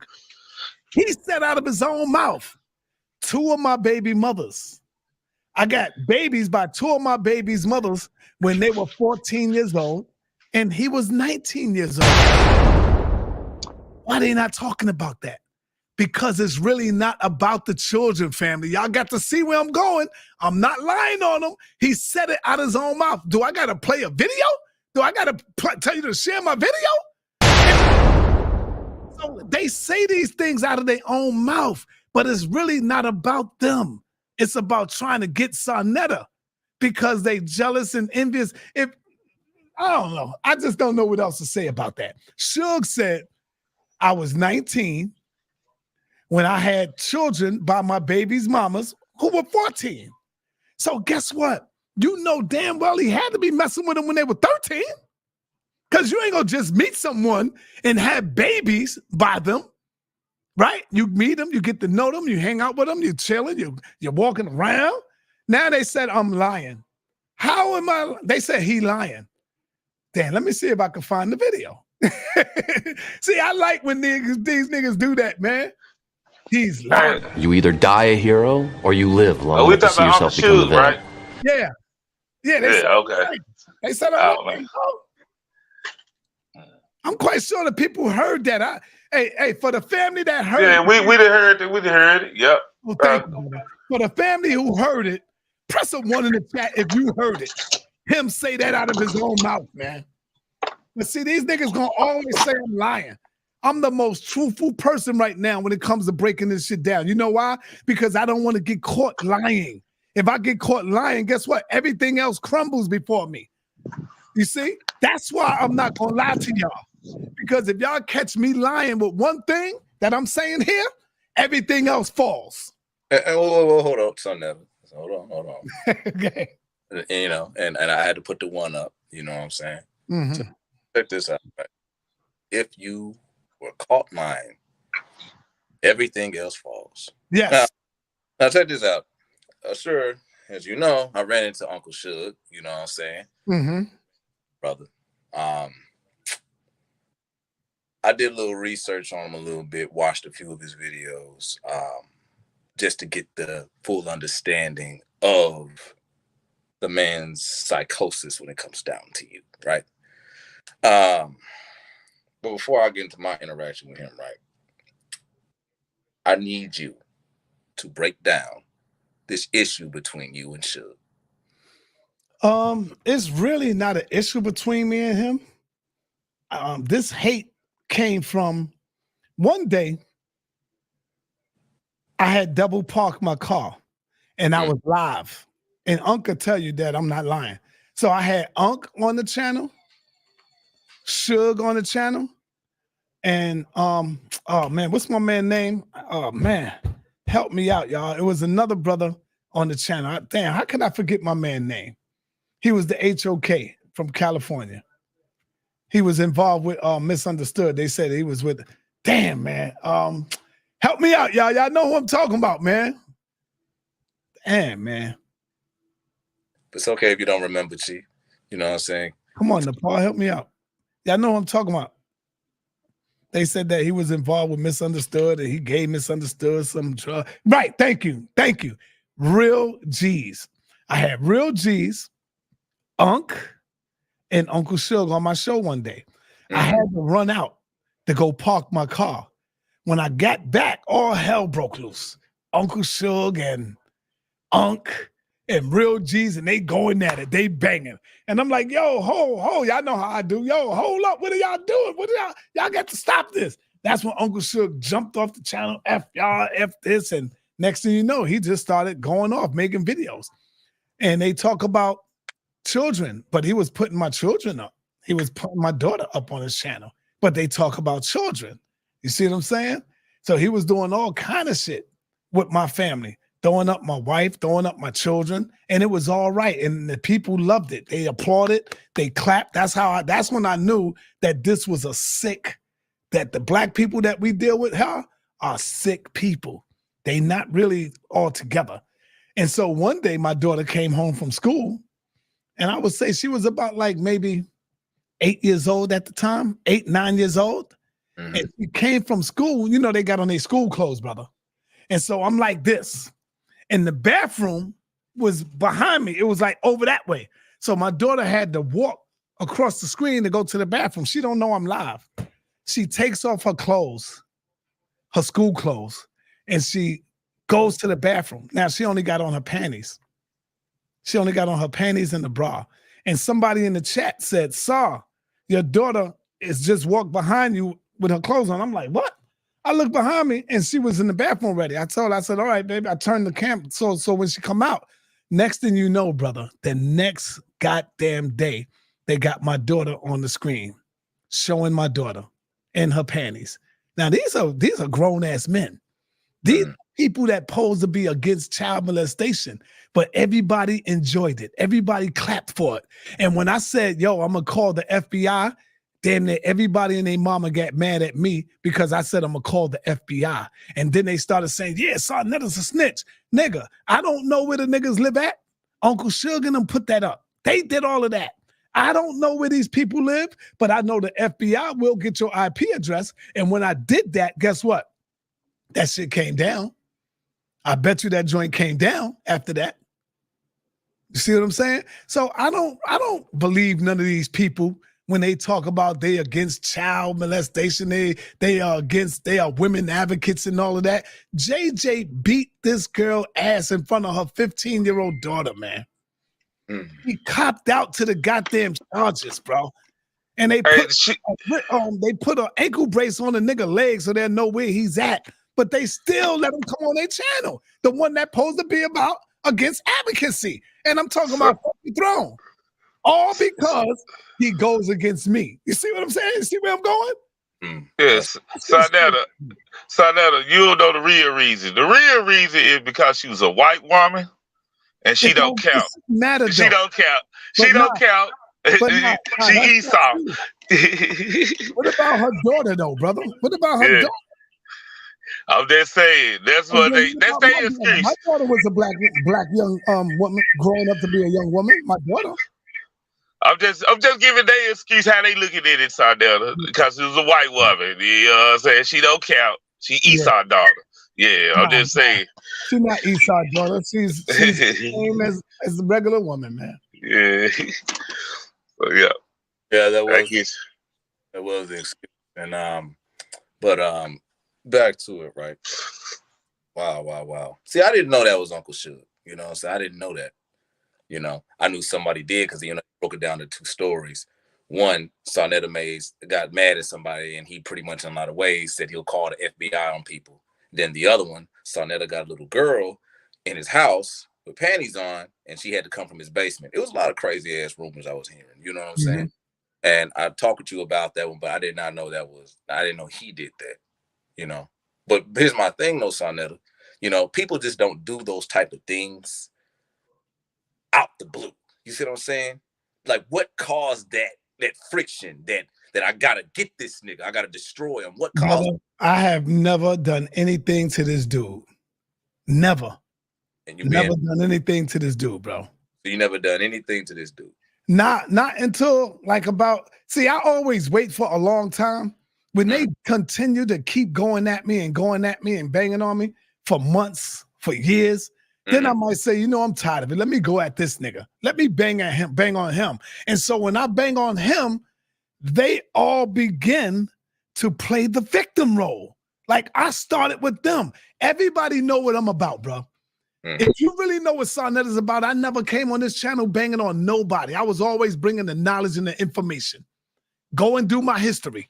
And so when I do bring the knowledge and the information and the document, that's all I did. And so when people begin to start banging on me, trying to tear me down, I would continue to keep doing it, minding my business, staying away from that, going at it. But then when I said, you know what, enough is enough. And so I get on here and I start going in, making videos, and I bang back. Let me give you an example. Shaka Doodoo. Shaka Doodoo, the French nigga. This nigga gets mad over Captain Tazoriak whipping his ass one day on my platform. Captain Tazoriak beat this nigga bad. He never stopped taking it out on me. He was on my platform. He knew about everything way before all this shit that he doing now. He knew about Polite. He knew about, watch this. I'm gonna show you something, brother.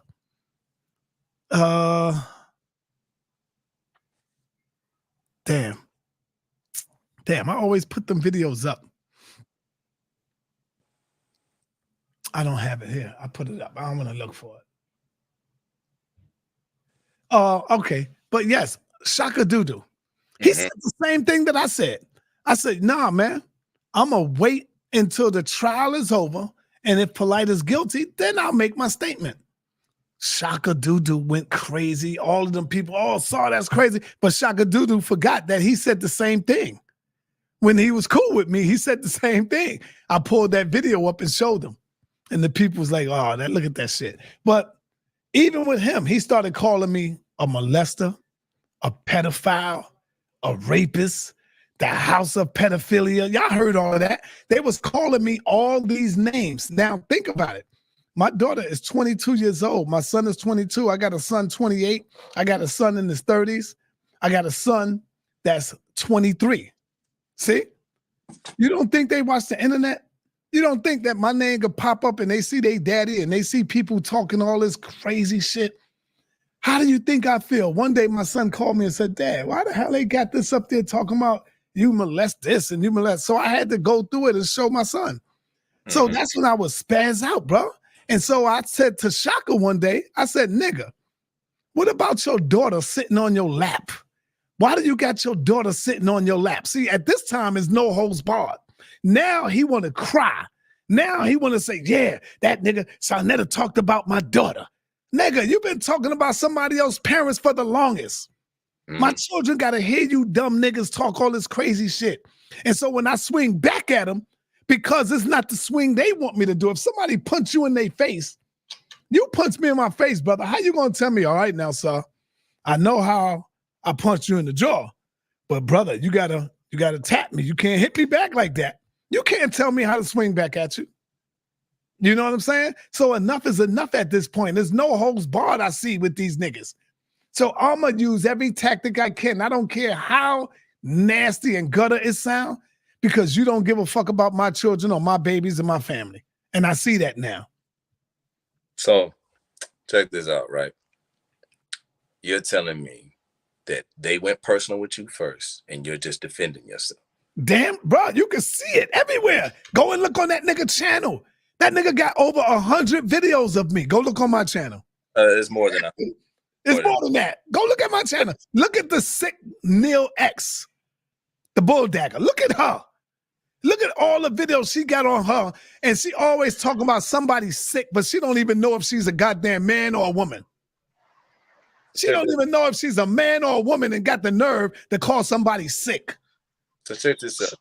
She got a nerve to say somebody's in a toxic relationship when she stole her own mama woman. So check. Oh, man. Come on, y'all don't stop me. Are you not entertained? She stole her own mother's woman. Why you think her mother don't fuck with her no more? She knows this. I'm running this Preach, shit. brother, preach. Your $5 ass down before I make change. Now she get mad because I talked about her brother. Don't get mad at that. You've been talking about me. You've been talking about my family all this time. Don't get mad at me now. You see, it always hurt when I come back. Now I want to sue him. Now I want to do this. Now I want to do that. Yeah, don't cry now, bitch. Go ahead, brother. I'm going to fall back. I'm going to hold it down. Hey, SaNeter, where is Nikki? That's all I got to say. SaNeter, where is Nikki? Hold on.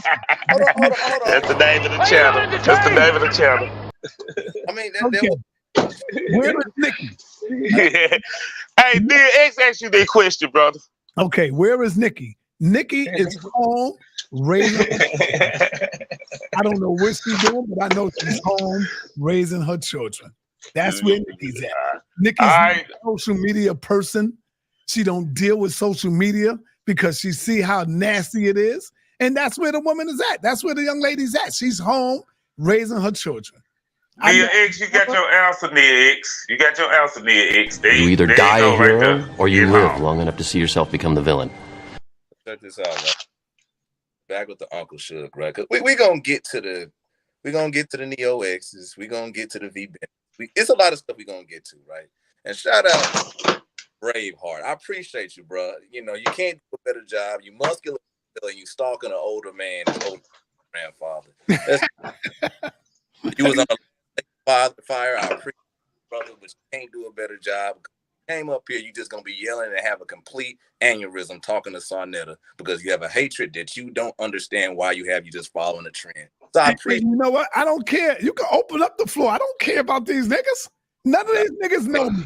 All they going by is hearsay, brother. I guarantee you, anyone come up here, they gonna go by what somebody said or what somebody told them. Because the minute I say, "Can you prove it?" then you're gonna see them niggas get dumbfounded. This is the problem. Dummies come up here and ask any question they want. I don't run from a goddamn thing. She's Craig. You heard? Hold on real quick. Nah, ain't no little monsters coming up here, man. But here's the thing. This is the problem I do have, right, with a lot of individuals with the SaNeter hate train. If they've been on the HOK, lost the debate, or pretty much them know, and that's why they have a hatred towards you. You see what I'm saying? Now, there are some people who have a legit reason, but the majority have the whole reason. They find somebody look up like a fucking pastor. They follow their pastor, which hate you, the devil, the God. You know what I'm saying? And then after that, you know what I'm saying? They just, we hate SaNeter. And it's kind of weird when I ask people to pretty much express a little bit more on what SaNeter did to them. Like, for example, they said SaNeter's stealing from the community. Okay, nigga, you live like 8 states away from SaNeter, and he's not in your community. No, I'm talking about the community here, online. Yeah, bullshit. You know what I'm saying? Like, when it come down to your debates, motherfuckers never send you money. You know what I'm saying? Who complain about it. Right. You know? Right. They said stole money from them. You know what I'm saying?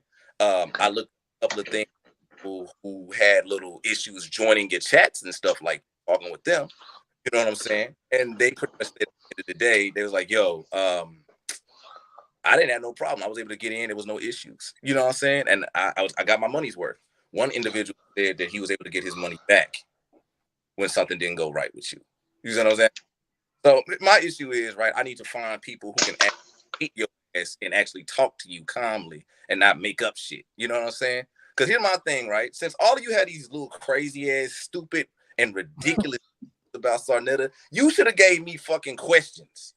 I got questions for SaNeter, but goddamn, I only have a few people who gave me questions with SaNeter. God damn. Anyway. Okay, Craig, gotta ask them questions too, man. I want to see if somebody want to jump on the panel, though. I ain't gonna lie. I'm on. Yeah. I know you is, but hold on. But here's the thing. I have to finish this right here, right? With Uncle Suge, right? Now you said you didn't do nothing to Uncle Suge, right? But as I look at it, and as I go, when you say I ain't do nothing to Uncle Suge, yes, yeah. I fought back after a while. After a while of him banging on me, yes, I came back, clapped back at him. But here's the thing, right? Check this out, right? I understand you said you fought back, right? But looking at the story, because I was looking at the Harker Bay channel, right? Mm-hmm. And did a video about you and the AIDS thing, right? Right. Now he had the receipt. Now check this out, right? You said they had the receipt? Yeah, he said he had the receipts with the AIDS and all that stuff like that, right? But let me finish the build, right? Go ahead. So, right. First off, if my memory served me correctly, because I was looking into it, I said I'd look at it like a few times. Tarka Bay said you attacked him, all that other stuff, you know. the demon god SaNeter. You know what I'm saying? Uncle Suge came over there, right? And he basically said that, SaNeter tried to turn women I knew and I had a personal relationship with against me. You see what I'm saying? He was doing this, slandering my name, attacking me, and belittling me. And he said, I never did nothing to you. He said when he was over at Garfield's channel, right? And when he's trying to build with Garfield, you came over. Somehow you spoke with Garfield, talked with Garfield. Garfield said, I'm not going to deal with you. You know what I'm saying? Because of SaNeter. Now, told me you did nothing to that man, but that was one of those stories at the end. So please, brother, explain what really happened, SaNeter. I already did, brother. Think about this real quick. I'm SaNeter. Mm-hmm. My name is SaNeter, brother. Well, I don't know who I am. I'm SaNeter. I don't know no goddamn Suge, Uncle Suge. I don't fuck with them type. All of these people used to be my mods at one point, brother. Really? Uncle Suge, Funky Throne, Stinky Inky. All of these people, they knew me. I didn't know them. They was on my channel, and because they was coming in to the fold of the knowledge. So think about it. I'm not doing the stuff they doing. I'm doing something totally different as far as bringing in the information, interviewing people, having people do lectures. That's what I was about. I was not about the stuff that they are doing. Look at the difference between the platforms. Look at my platform. Look at Suge. Look at Funky Throne. You don't see them teaching and educating people. They channel is about banging on black people, tearing people down, going at people. And so I became the topic. And they started banging on me, trying to tear me down. And so what I supposed to do? Just sit back and just let them just go in and lie on me? Oh, he got AIDS. Oh, he said this. And so I had to come back at him. I even went to the doctor to prove that I didn't have AIDS. I ain't had to prove it, but I just said, let me go ahead to the doctor. And I filmed it. You see what I'm saying? I took a goddamn AIDS test. And I filmed it and I brought it back. You think these niggas took down their videos? No. So it don't matter what I say. They know I have lupus. Lupus is an autoimmune disease as well. They know I have lupus. But do you think that's gonna stop them from saying, yo, he got AIDS, he got AIDS? If I got AIDS, my wife would have AIDS. My wife would have AIDS. My wife would have AIDS. My children would have AIDS because I'm in the house. They around me. Mm-hmm. My mother, my sisters, everybody. And let's say I did. Why are they so fucking evil? Who's the real evil people here now? Why are they so evil wishing that I had AIDS? That's the real question. Like, what man would wish something like that on another man? I wouldn't wish that on nobody. Yeah, exactly. That's a fact. Mm-hmm. So you ain't did nothing to Uncle Suge at all. No, I clapped back at him, and he didn't like my Craig, he ain't did nothing to Uncle Suge, Craig. Come on now. What I'm saying is, SaNeter makes mistakes. Mm-hmm. I am only human like everybody else. I never put myself on this pedestal. They put me on this fucking pedestal. I didn't ask to be there. I never said I was anybody leader. I make mistakes like everybody else, bro. And so when I do make a mistake, people must look at me like, God damn it, this nigga God, how he making this type of mistake? And they get mad at me because I'll make a mistake. I've made many mistakes, but I have never banged on Uncle Suge, never banged on Shaka Doodoo, never banged on Queen's Throne until they started banging on me. Now, I banged on Taharka Bey, but guess what? My banging was about his goddamn Morris status and the Moors. You know, I bang on information. That's the only banging that you will see me doing. When you see me banging on the Israelites, banging on the Moors, banging on the Muslims, banging on the Christians, that's where you see me banging. Taharka took it personal. They take shit personal. Now, as far as Uncle Suge and all of them, you will never see me banging on them first. They always started, and I come to clean it up, and then they play like they are the victim. Simple as that, man. Yeah. Okay, so they started with you, and you defend yourself. Yes. All right, that's established, right? Going back to the video, right? He said he called him. You see what I'm saying? Say that again. Going back to the video, right? He played a video. Actually, it was and because he's a Catholic, you know, Catholics, they said you called him a pedophile. It was sound like you know what I'm saying? Mm-hmm. The man took it personal, very personal. He said it was a lie, it was slanderous and stuff like that. Now, did that happen, or what was that, Chief? Hell yeah, I called him a pedophile. He called me worse things. See, that's what I mean. When I come back and clap back at somebody, they tend to cry, like when I did to Neil, when I talked about her brother. She thinks she's the only one in the world that loves her family members and would kill for her family members. We all would kill for our family members. She ain't saying nothing special. So yes, I did call him that. And he's telling me, yo, you got to apologize. I'm not apologizing for shit, nigga. Make every video you can make. I don't give a damn. What else can you say about SaNeter that you niggas ain't already said? Go ahead and keep saying it. But I'm not going to be the one to apologize. You know why? Because I know even if I was to apologize, brother, they would use that. They would use that to bang. They would say, yeah, I told you I'll make this nigga. That's why you will never get me to do that. I'll go through the fucking fire before I apologize to any of these niggas because I know I never started shit with them. My thing was bringing the knowledge to the people. That's all I cared about. They came over here fucking with me. Okay. And because I hit harder than them, they want to cry about it. They want to cry about my punch because I hit harder than them. These niggas don't know. I'm from the street for real. I've never said I was anybody goddamn leader. On this YouTube shit, I hit harder. I could get gutter with them niggas if they want. I'm from Harlem. I'm Harlem all the way. So ain't nothing angel about me when it's time to beefing. I get you. So hold on. Hey, SaNeter. Hello, SaNeter. They got a class action lawsuit they trying to get up on you too, man. What you think about that? I don't really think nothing about it. I think they're a joke. That's all. That's what I think about it. Oh man, what? Let me do old boy a solid because he was a supporter. You know what I'm saying? So Braveheart, this is his question, right?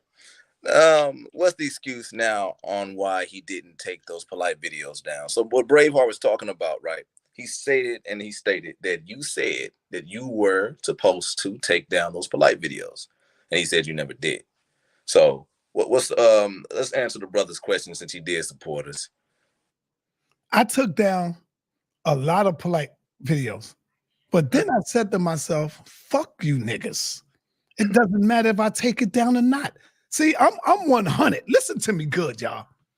I'm as transparent as anybody could be. Fuck them niggas.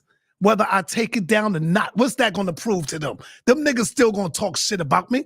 Them niggas still going to come up with anything they want to talk. So why should I kneel to these niggas? These niggas to me are pieces of shit.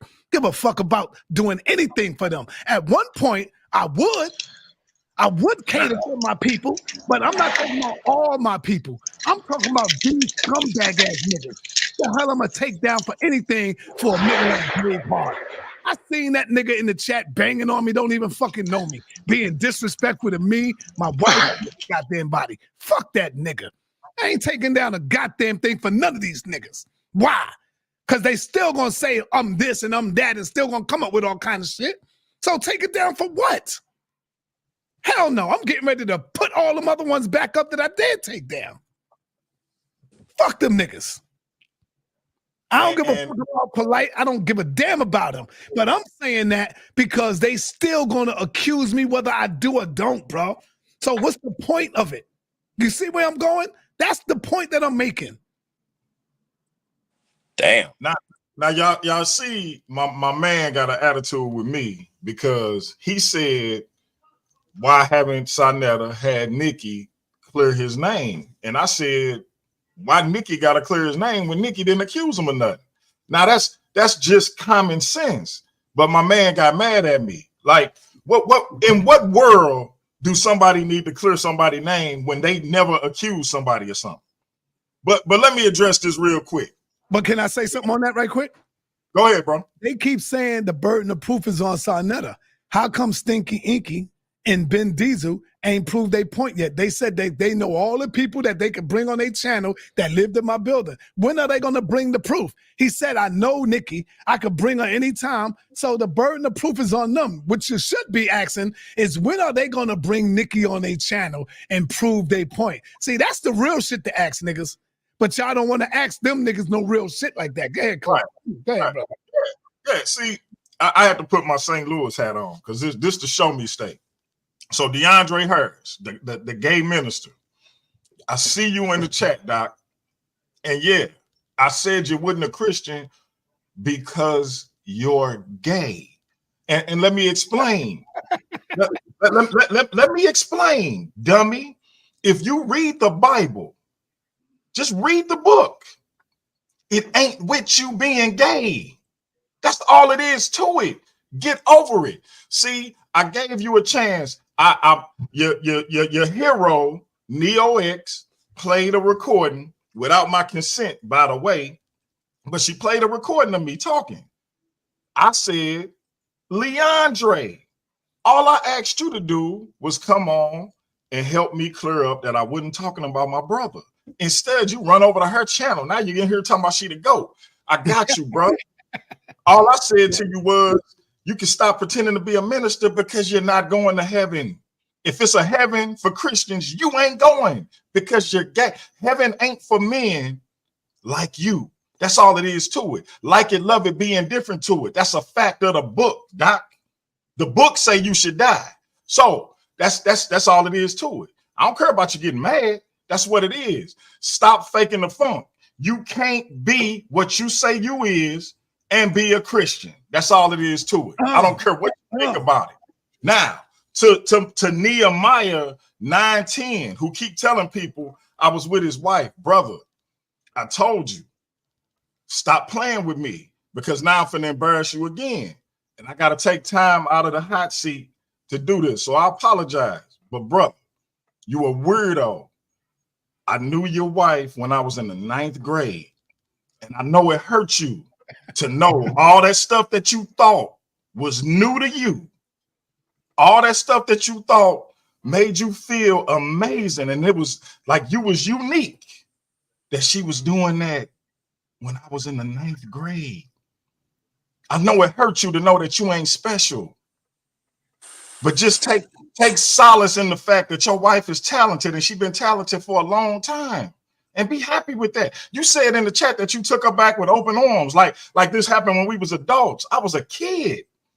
And your wife been doing them things that she doing since she was a kid. You married her. Don't be mad at me because you found out she done been took up and down through there, because it wasn't just me. She was a round the way girl. What you mad for? Oh, man. But brother, the reason I put my St. Louis hat on is because we all in St. Louis. So I ain't hard to find, my G. Hey, DMG, can I ask you a question? Did you know her before him? Yeah, I was in the 9th grade. They just got married like 5 years ago. I don't even know he's a weirdo, son. That's crazy, man. Why is he worrying about the past? He wasn't in that life at that time. Bruh. So we know some of the same people. My man seen her stalking my Facebook page, got to asking her questions, and found out I knew her back in the day, and been on all in my chat talking about I seduced his wife. Brother, I ain't seen this woman since I was in high school. I've been with my wife since I was in the 11th grade. I couldn't even remember her name. I'm looking at her picture like she looked familiar, but I couldn't even remember her name. But I will tell you this, Nehemiah. I couldn't remember her name, but she talented. Shout out to you for the things that I know she do to you. She been doing them for a long time, brother. So salute to you. I'm gonna let y'all get back to the show. These cats. Man, I wouldn't even bring up nothing that's old that I wasn't in that life. Like, that ain't got nothing to do with me, man. That shit is crazy. What is wrong with these people, man? This dude, he all in the chat. I thought somebody must have unblocked him because they was blocked. But this dude, he was a gay minister. lied about being gay, got his license, came out as being gay, left his wife, and the people, the bishops and all that was like, nah, bro, we don't rock like that. You ain't no minister here. That's revolt. So he been doing his little thing, he was dubbing himself the gay Kevin Wesley. Never picked up no steam, though. Because Kevin Wesley, as far as I know, that ain't his thing. He never picked up no steam. Then he starts coming on social media. I told him I'll interview you. All of that. He started talking to me about interviewing you. I'm like, bro, what business is it of yours? So I'm talking to Neo when she recorded me. His name sound like one of my man's names. I kept saying my man name. All I asked him to do, I was like, hey, bro, I'm gonna have you come on. I just need you to clear up that I call you this name all the time. So I was just speaking out of turn. He goes over to her channel and start putting me down. So he wonder why I ain't got nothing but heat and tough talk for him. Bro, listen, your lifestyle ain't conducive to being a Christian. Look, if I'm a murderer and a liar, how I'm gonna be sitting up here talking about I'm a Christian? And it's the same thing with your lifestyle, bro. I don't care what you say, it just ain't gonna work. Live with it. I guess because you and Nehemiah communicating in the chat, I guess y'all got something going on, because clearly the brother got an issue with his wife. I don't know why, because the sister is talented. He should be happy. But he talking to you, a known gay man. So that make me question whether you even a Hebrew, Nehemiah, because why is you talking to this gay man about what I'm doing? Both of y'all weird, but we in St. Louis, bro. I ain't hard to find. Holla at me. Y'all get back to y'all show, man. Okay, so that Negro moment was brought to you by DMG. So anyway, I have to say this right quick, right? Gunshot to that. Back to the business. So, SaNeter, right? You done nothing to nobody but clap back, defended yourself. They went personal with you. They were envious of you, jealous of you, because you are SaNeter. You know what I'm saying? They crowned you the godfather of consciousness. They venerated you as a god. You was a lot of people's spiritual daddy, like Dr. York, even though you didn't voluntarily want that. That is a fact. They gave me all these titles, bro. That's a fact. You confirmed that. You confirmed that. And a lot of the OGs I talk with, they pretty much said that also. They said they didn't call you that back in the day. So let's get down to it, right? Getting to it and moving forward, right? Now, SaNeter, I didn't know you saw me on V Bennett's channel. You know what I'm saying? I wasn't sure if you see me. You know what I'm saying? And to be honest with you, I just jumped over there. I never heard of the dude. You know what I'm saying? Right. And of course, I got jumped and shit. You know, it was fun. I got jumped, but ran into Shaka Doodle and you know, of course, Uncle Suge. Right. Bennett. And the V Bennett, man, I had a ball. You know what I'm saying? But V Bennett, right? That brother. He was the one who showed me the video. Shout out to that man. And I do want to interview him and speak with him and talk with him. But he showed me the video about the Aikisha lady. Right. Talk a bit about you, right? He said you're a slanderer, a coward. I don't see that part being true. The coward part. A con artist, a scammer, even though those are the two of the same. And not only that, he said that you are an excellent narrative spinner. Now, Uncle Suge stated, he told me when I was speaking to him about my first Lake of Fire when you shedded that tear. I am very proud of that moment. He stated that I dropped the ball. I let it go. It was weak. It was pathetic. And SaNeter's always playing chess, and he used you, and people always lose with SaNeter. He manipulated you somehow. Like, basically, I got pissed off. He stated it like you had superpowers or some shit like that. I don't know. He was a master manipulator. You know what I'm saying? He deified you. I didn't like that. You know what I'm saying? He gave you too much power when he spoke about you. Like, went on an extreme. And you know, I understand the brother was very emotional, right? I counted. It had to be about like 5 minutes of him talking about how much of an SOB you were, right? And before I got a word out, and because it wasn't what he wanted to hear, he just hung up and said, I can't with this dude. Fuck Classic Craig. I was like, God damn, motherfucker. Hey, if you wanted to turn me against SaNeter, you fucking failed. You see what I'm saying? Because like one thing about me, I'm gonna just put it to you like this. Here you are, you're speaking to me, we're having a conversation, we're talking, right? Now, when I tried to talk with Uncle Suge to get his point of view, and not only that, when I was telling him what I did on Lake of Fire, he just didn't want to speak to me. And that just said, you know what, goddamn, I got to look at who spoke to me and who didn't want to speak to me at the end of the day. Because, you know, like, even though I'm leaving my 20s, you know what I'm saying, I am the future, you know what I'm saying? Like, you got to influence the future at the end of the day, right? When Uncle Suge can't talk about you no more, maybe I should talk about how much of an SOB SaNeter is, you know? But other than that, one point they did have with you that they stated, and you did do this. They had you on footage saying that you were going to put up Shaka Doodoo's face and address. Not only that, you were putting up personal information and just going AWOL with the individuals who are trying to stop you at the end of the day, right? Now, when it comes into that, a lot of them say that you even went so far as doxing people. You see what I'm saying? To pretty much slander them and go into their personals. Now, SaNeter, is that true?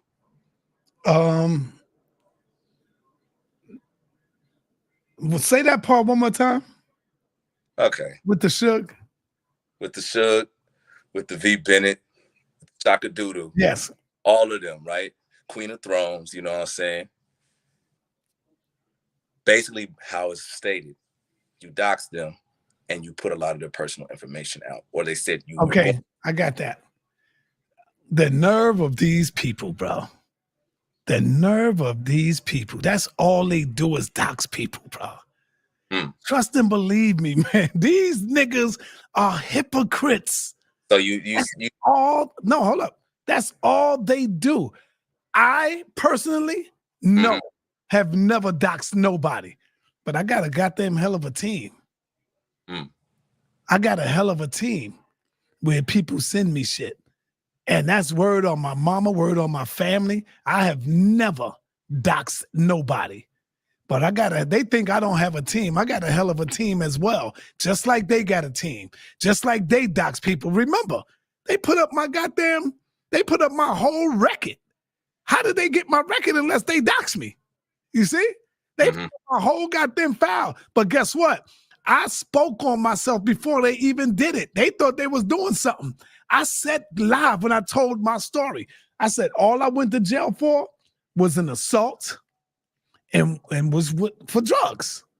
I said that's all I went to jail for an assault and drugs. And when they pulled up my record, that's all they found was an assault and drugs charges. That was it. They ain't see no goddamn molestation. They ain't see no SaNeter messing with little girls. They ain't see none of that shit. You see? So the nerve of these niggas, man, crying when stuff come back to them. I have never doxed Funky Throne. Never did. But they put up, all you gotta do is look at her page, brother, with my name in it. With my name in her titles, man. The nerve of these people, man. They out of their fucking mind. I know these niggas are sick. Look at Suge with my name in it from the top going all the way down. Look at Neil with my name in it going on. Look at him. She went so far as to name my goddamn channel after me. The name of her channel now is SaNeter. Where's Nikki?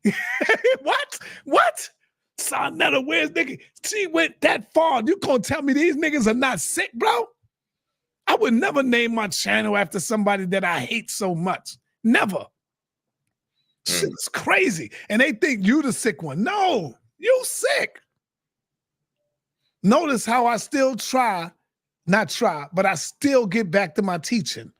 Regardless of all the shit that come my way, I still get back to my teaching. I still do that. Because I don't have time to go back and forth with these niggas like that. I'm dedicated into waking up the minds of my people, man. I'm telling you, my people know. I bring them the information. And guess what? When I do bang on them, guess what I do, Craig? I take that shit down before the night is over. They will tell you. My people will tell you, yeah, SaNeter taking that shit down. Because I don't want no views. I don't want no goddamn off of that shit. That's garbage. That's gutter shit. I just get it out. because I don't want to end up snapping off on my family. So I got to get this shit out of me. You know what I'm saying? I don't want to hold it all in and be upset. And the minute my wife says some shit, I'm snapping off on her. I'm mad. I've done that before. And I said, nah, if I'm upset, I'm going to get this shit out on YouTube and take down the goddamn video. And so I say to the people, if y'all want it, y'all better come and get it because I'm going to take it down. Now, you said that I said something on video, and then what happened? It was about, let me refresh you, right? Yeah. It was about doodoo, right? And, you know, I was looking at V. Bennett's channel a little bit, right? It was there. And he basically said, you know, he called you a bitch and everything, stuff like that, of course. But he stated, actually, you stated, with Shaka Doodoo, he was going to post his address. I got you. And, you know, you stated that. So yes. What's up with that, Chief? Why? Okay, here you go. I don't even have the nigga address.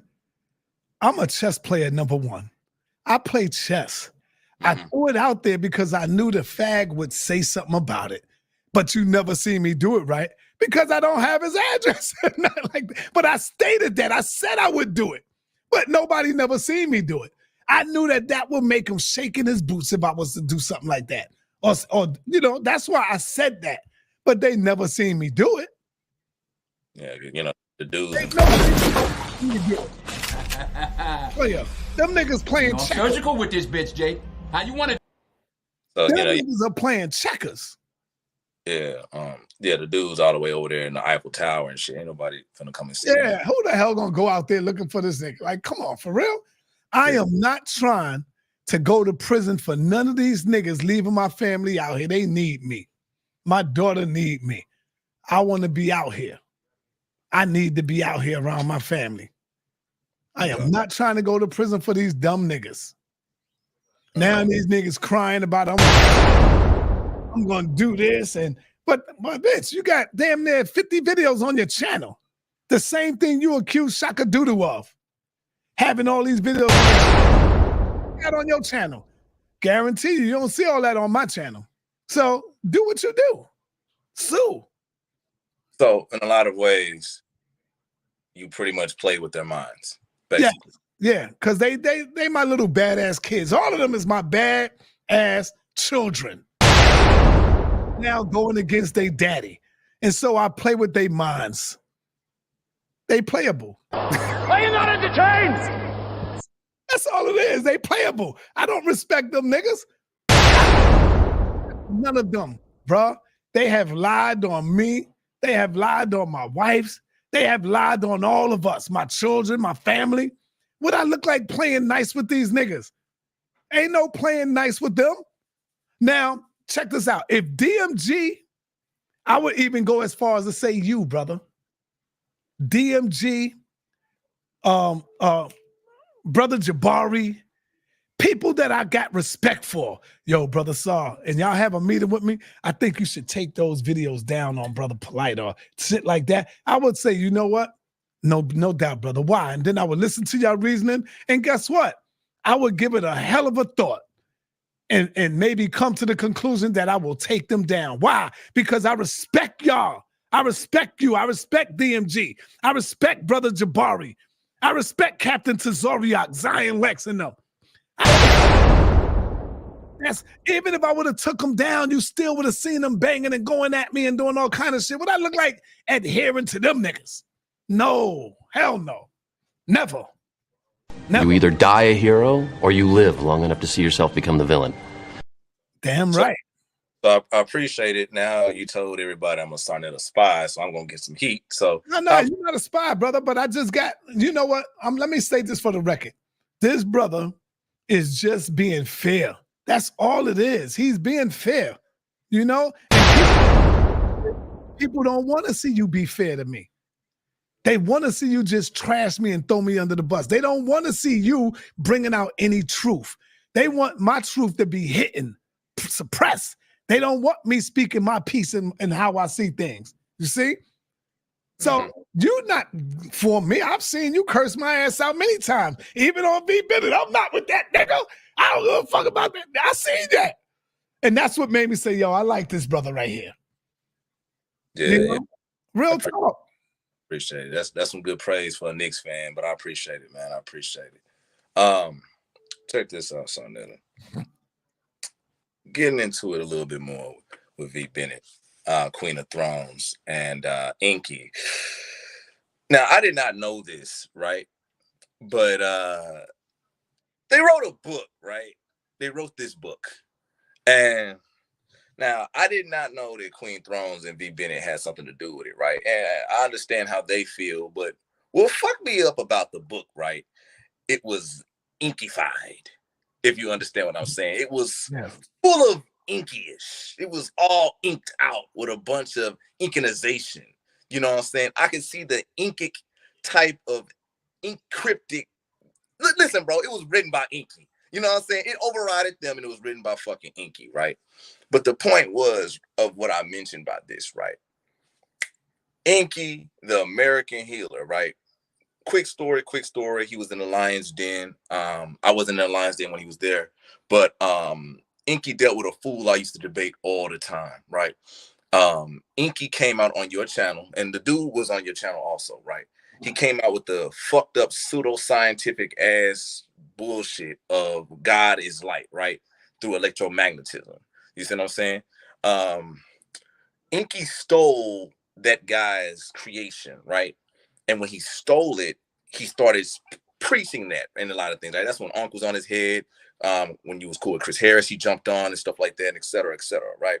So I looked at the nature of Inky, spoke to some people who knew Inky, did business with him, you know, read his colorful Better Business Bureau reports, you know what I'm saying?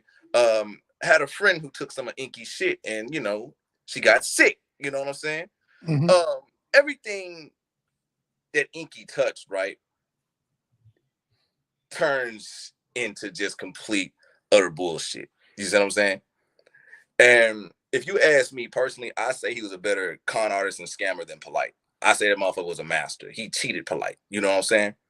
But, the question I wanted to ask you, because it's getting off you for a moment. Since Inky slept on Polite's couch, right, and Polite is this pedophile, why is it that Inky don't catch that same heat? And I really would like to ask them, but why would they work with Inky and not blame Inky for being in Polite's house while they blame you? Because first, let me say, if I ever get a hold of his book, he's done. It's on Amazon. Huh? It's on Amazon. I know, but if I ever get a hold of it, I ain't giving that nigga no money. But if I ever get a hold of it, he's done. Trust and believe me, because he's going to have to prove everything he said in court of law. I got Malik Zulu Shabazz already waiting till he finished this case. And so that's when I might get it. But he think it's a game. He's playing games. That's what he's doing. At the end of the day, I'm going to be the real chess player. He's going to see. He made a bullshit ass pawn move, but I'm going to kill him with my rook. And so the reason is because it's really not about the child. It's not about Inky. It's about Polite.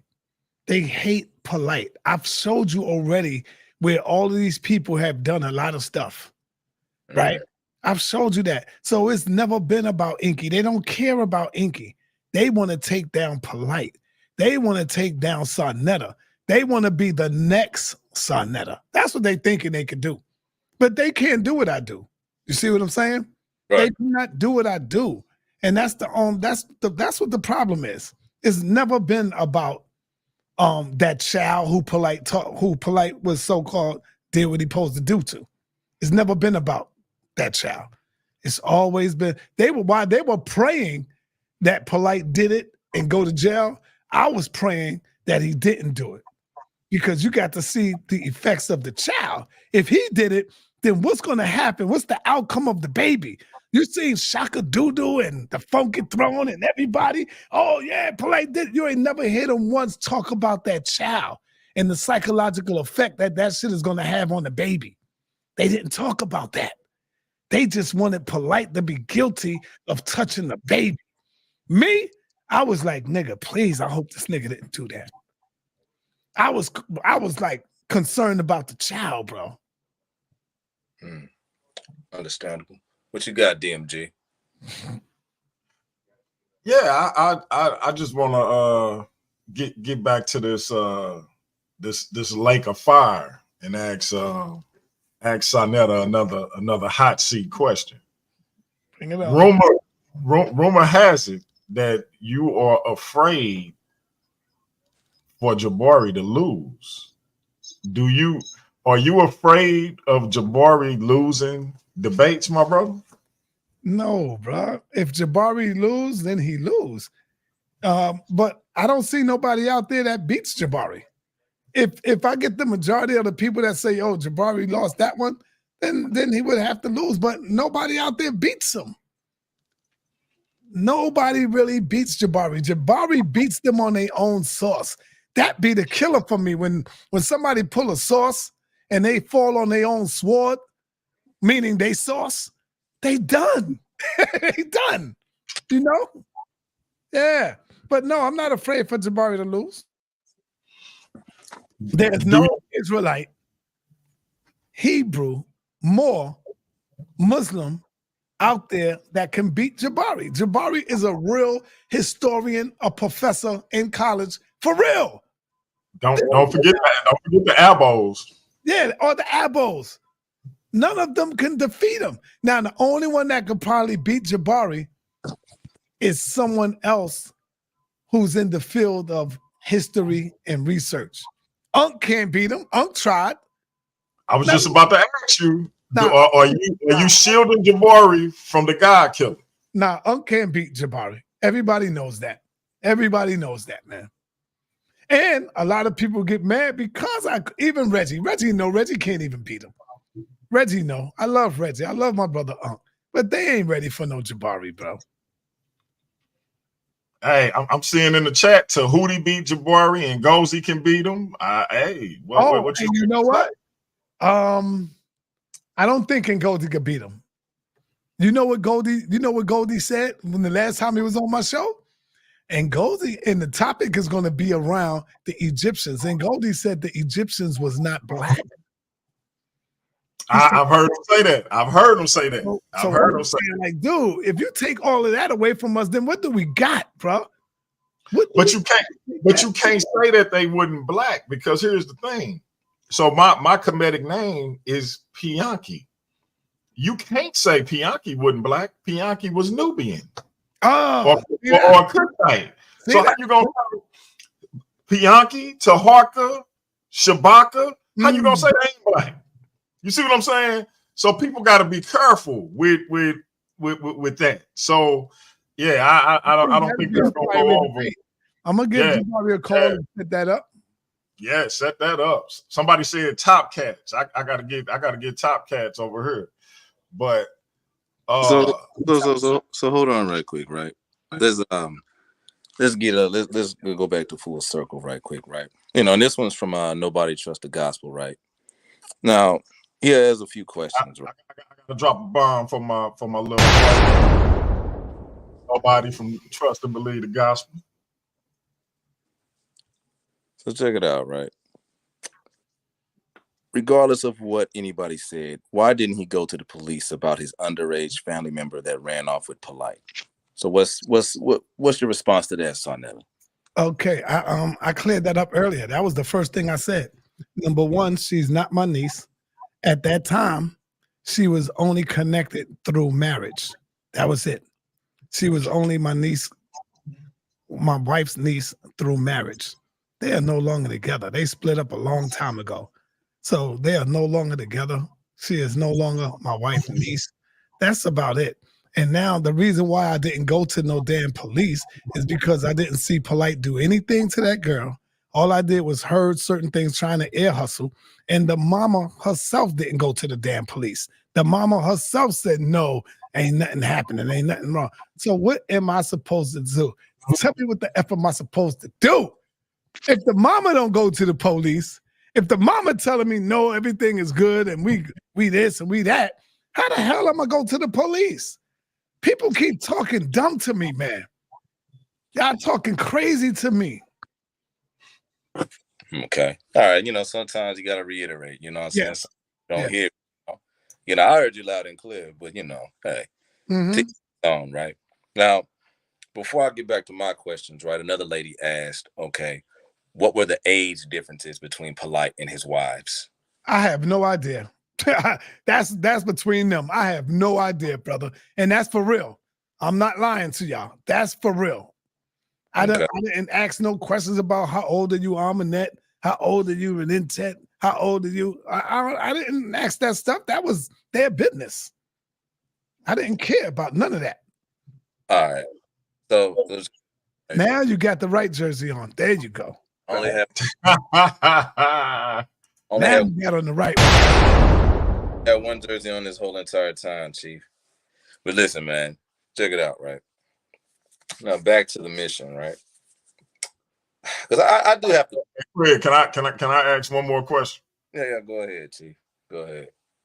Do you believe it's hypocritical for brothers like your brother, Captain Tazoriak, my brother, Captain K, to have a brother locked up for pedophilia, but to constantly chastise and malign the brother Polite, Shaka Moses, and other brothers who've been accused of pedophilia who are outside of the ISUPK? Do you think that that's hypocritical?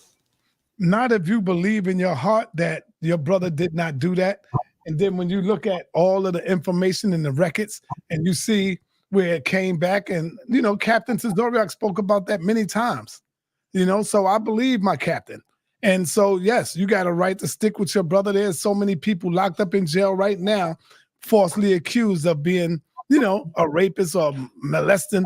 There's a lot of brothers in jail for that right now. And so you're going to stick with your brother until you really get to the bottom of it. And I think Captain Tazoriak is doing the right thing. I don't give a damn what the naysayers say. They're going to always come up with some bull crap, man, to try to just bang on people. There it is. All right. No. I support my captain, man. That's all I'm going to tell you. No doubt. No doubt. Check it out, right?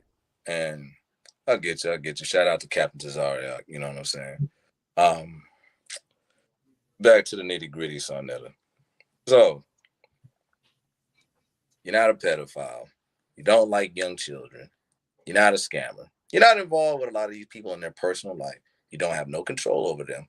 You are being attacked, slandered, picked on. Your family's under harassment, and you're just clapping back and defending yourself. So that's all. That's a fact. Okay. Now, I'm not saying that I don't start no shit. Yes, I do. I start shit when I get into the community and we banging on the information. Hell yeah, I start some shit. But the shit that I start is only information. When I'm going in on the Bible, that's why the Hebrews don't like me. The YouTube Hebrews, they don't like me. They used to, let me tell you something, Craig. And I know you probably seen it. They used to run to my channel. They used to bang on me. This is before I even started reading the Bible for myself. And then I started going in on the Bible, reading it, talking about God and the devil are one, going in, talking about you are the God, you are the devil. Man, them niggas don't even come over to my channel no more. They scared to death to even question me about that Bible because I could go into the Bible and give them a scripture that they not supposed to be doing. They hate that. They doing all kind of crazy stuff. And I say, yo, brother, check out so-and-so, check out this, check that out. You don't supposed to be doing this. What does the Most High say about a lying tongue? What does the Most High say about that? Because they lie all day on you, but then when you start pulling scriptures on them, they run for cover. They run for cover, brother. I see. Hey, do y'all want to open it up, or y'all want to keep going like this? Yeah, it's up to y'all. But the only person that I will not speak to because of the violation of these niggas that they've been doing is Uncle Big Nose. Some people call him Suge. I won't give him that. I wouldn't give him that satisfaction. Even though I want to tear Shaka Doodoo ass up, I don't want to speak to Shaka Doodoo. I don't want to speak to V Bennett. I don't want to give none of them niggas the opportunity of even talking to me. Okay. I don't want to speak.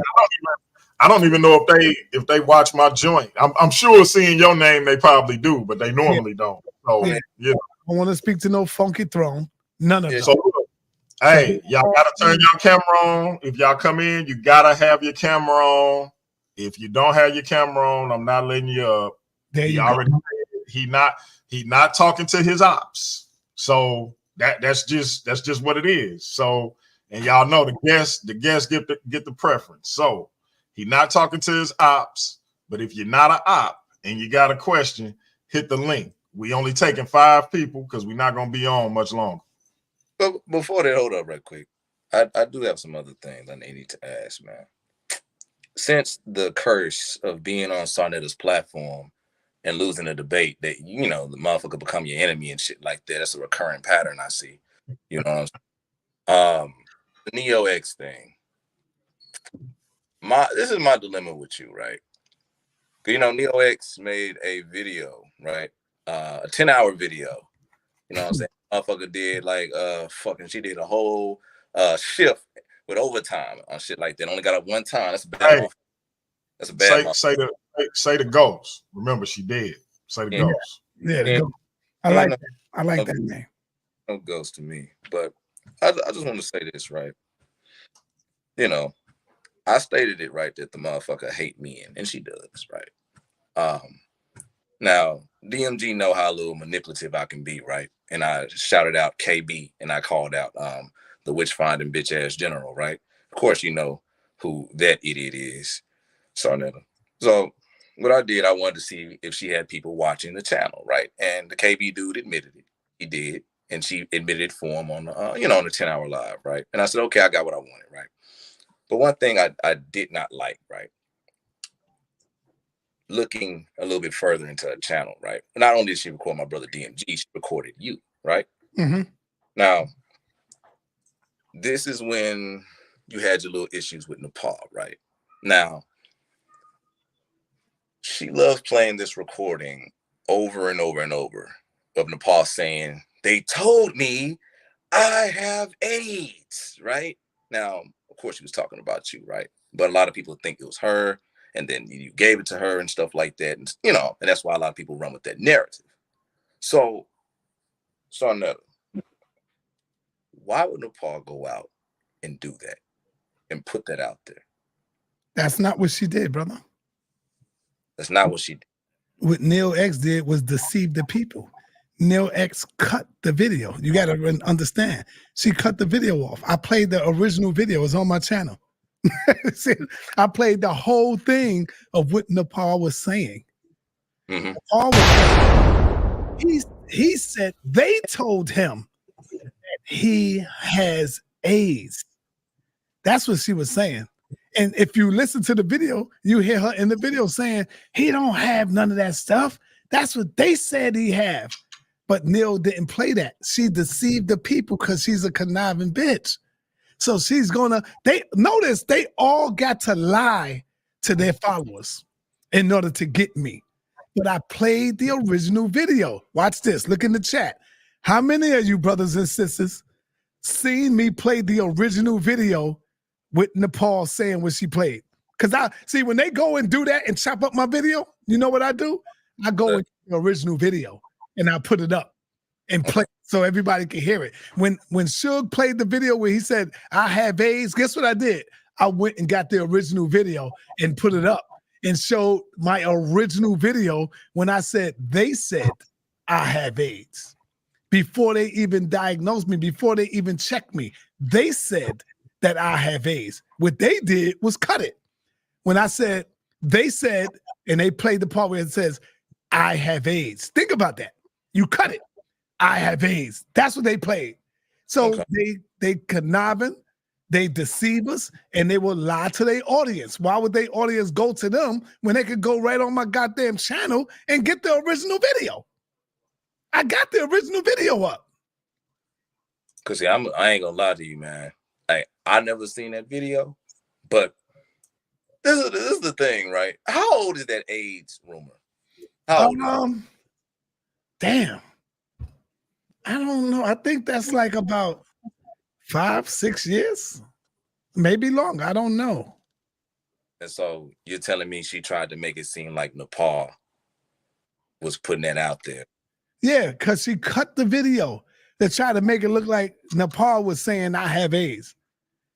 That's now who can you really trust when you look at my video? Who can you really trust, bro? I'm gonna send the video to DMG and let him see the video that I put up, the original video. How can you trust people like that? I mean, she did say that you did the same shit that Magic Johnson did. You know what I'm saying? Like what? You know, like he found a cure, took some type of medicine that suppressed the AIDS and stuff like that. So you ain't do none of that. How would she know? How would she know that? I don't know. Google. How? How she know I did it? Was she around me? Did she say anything? Where's her receipts? See, that's what I mean. That's where all the bullshit come into play. How does she know I did that? How would she know if I did do it? That's crazy to me, man. I see. That's See, a lot of people throw that word sick around, like the ghosts. The ghosts throw that word sick around a lot. But what's sicker than speculating on somebody's health and basically trying to get him a death sentence? What's sicker than that? Like people like the ghosts try to throw that sick word around a lot. But what's sick? Trying to make somebody have a potentially fatal illness for what? YouTube clicks. But everybody else is sick. That's interesting. And so this is the thing right here, right? Moving forward, one of the things that Neo X was famous for, right? It was the epic recording of you, right? Now, this is why that recording right there, Chief, you know what I'm saying? This is why most men don't reveal their feelings to women, you know what I'm saying? And that made me more paranoid, you know what I'm saying? But I understand you was at a weak place. You see what I'm saying? I understand that. But the thing I want to know is this, right? Your relationship with Neo X at the time, and she stated that she does not record her friends, right? You and her have any beef? And if you did, what in the utter hell made her do that to you? What was done to have that happen? I don't know, but I'll tell you this, brother. I'm not the only one she recorded. She recorded all her people, all her friends. They just didn't get at her yet where she'll pull it out. But I've trusted her. Yes, I would say I was upset at a lot of things that time, and I trusted her and spoke to her. If I wasn't her friend, why is she on the phone with me all day, all night, like that, talking with her? So I trusted her. I mean, I thought she was really my people, a good friend. You know, the truth of the matter, brother, is Neo X thought that she would ever have an opportunity of me being with her. She's going to deny it. But she been on the phone. How come she don't play the part where she's talking to me about her vagina? Why she's not playing that? God is my witness, my mama. I put that on my mama. I put that on my children. Why she ain't talking to me about why she ain't gonna play that part where she's talking to me about her womb and her vagina? And I was like, whoa, wow, no, I told her many times. Is there no one else? I don't want to hear that. I said, nah, I ain't got nothing to do with none of that. You know what I'm saying? I immediately got on the phone and told Nepal what she did, what she said. The same goddamn day I told him. The same day. So I'm not lying. She know I'm not lying. She even stated in her video saying that she said if I was to get SaNeter, you ain't getting them back. She was saying all kind of stuff like that. It's in her video. I think she took it down, but come on, man, look at like that. That's like me. That's like I'm not you know, gay or nothing like that. But damn, you're not like the fake minister DeAndre Harris. Yeah, come on, man. Come on, man. That's like me trying to like what? I'm looking at Magic Johnson. I'm trying to do something with her. And then all I see is Magic Johnson face right there. Like, hell no. Hell no, man. Okay. That's a nasty, disgusting piece of shit to me. I have no respect for her. None. And the people shouldn't have that. Once they see what she did, not only did to me, I know you niggas don't like me, but she got a lot of people. She even said she got Chris Harris. She said she got DMG. She said she got a lot of people, boy. I don't give a damn. I don't give a fuck. I said what I said. You know, it's just like you said, Craig, that's my mistake. I did what I did. I can't pull that shit back. What I supposed to do now? Sit back and cry? No. You live and you learn that you can't trust niggas. If it's not your family, and I hope y'all learn from my mistake. Learn from my mistake. No matter how much you think a person is your buddy, is your friend, nah, don't go there. Trust me, don't go there. Okay. I mean, because like from the story, from what I've heard, right, you know, you opened the door for her. You was trying to teach her. Your uncle was trying to teach her. Yes. Multiple individuals was around her. You opened her. You didn't care that she was gay. You Right. opened. No, I didn't care about none of that. I even tried to get her with Jabari and everybody. Yeah, even though. I think she was trying to go over there to learn from Shaka Dudu. And I was like, yo, why are you going over there? Go to somebody that goes to Kemet. Go to Egypt. Learn from Jabari. And she was thinking like, yeah, you're right. You're right. You know? But I want to see the video where she was talking about me about her vajayjay, her cuckoo for Cuckoo Puffs. That's what I want to see the video about. That's the shit I'm interested in seeing. Put that up and look at my response from that. Hear my response. Okay. So hold on. We have the prophetess Mika Wash on. Hi everybody. Peace. I've been following you up for some years now, like maybe 10, I don't know, 2010, for a long time.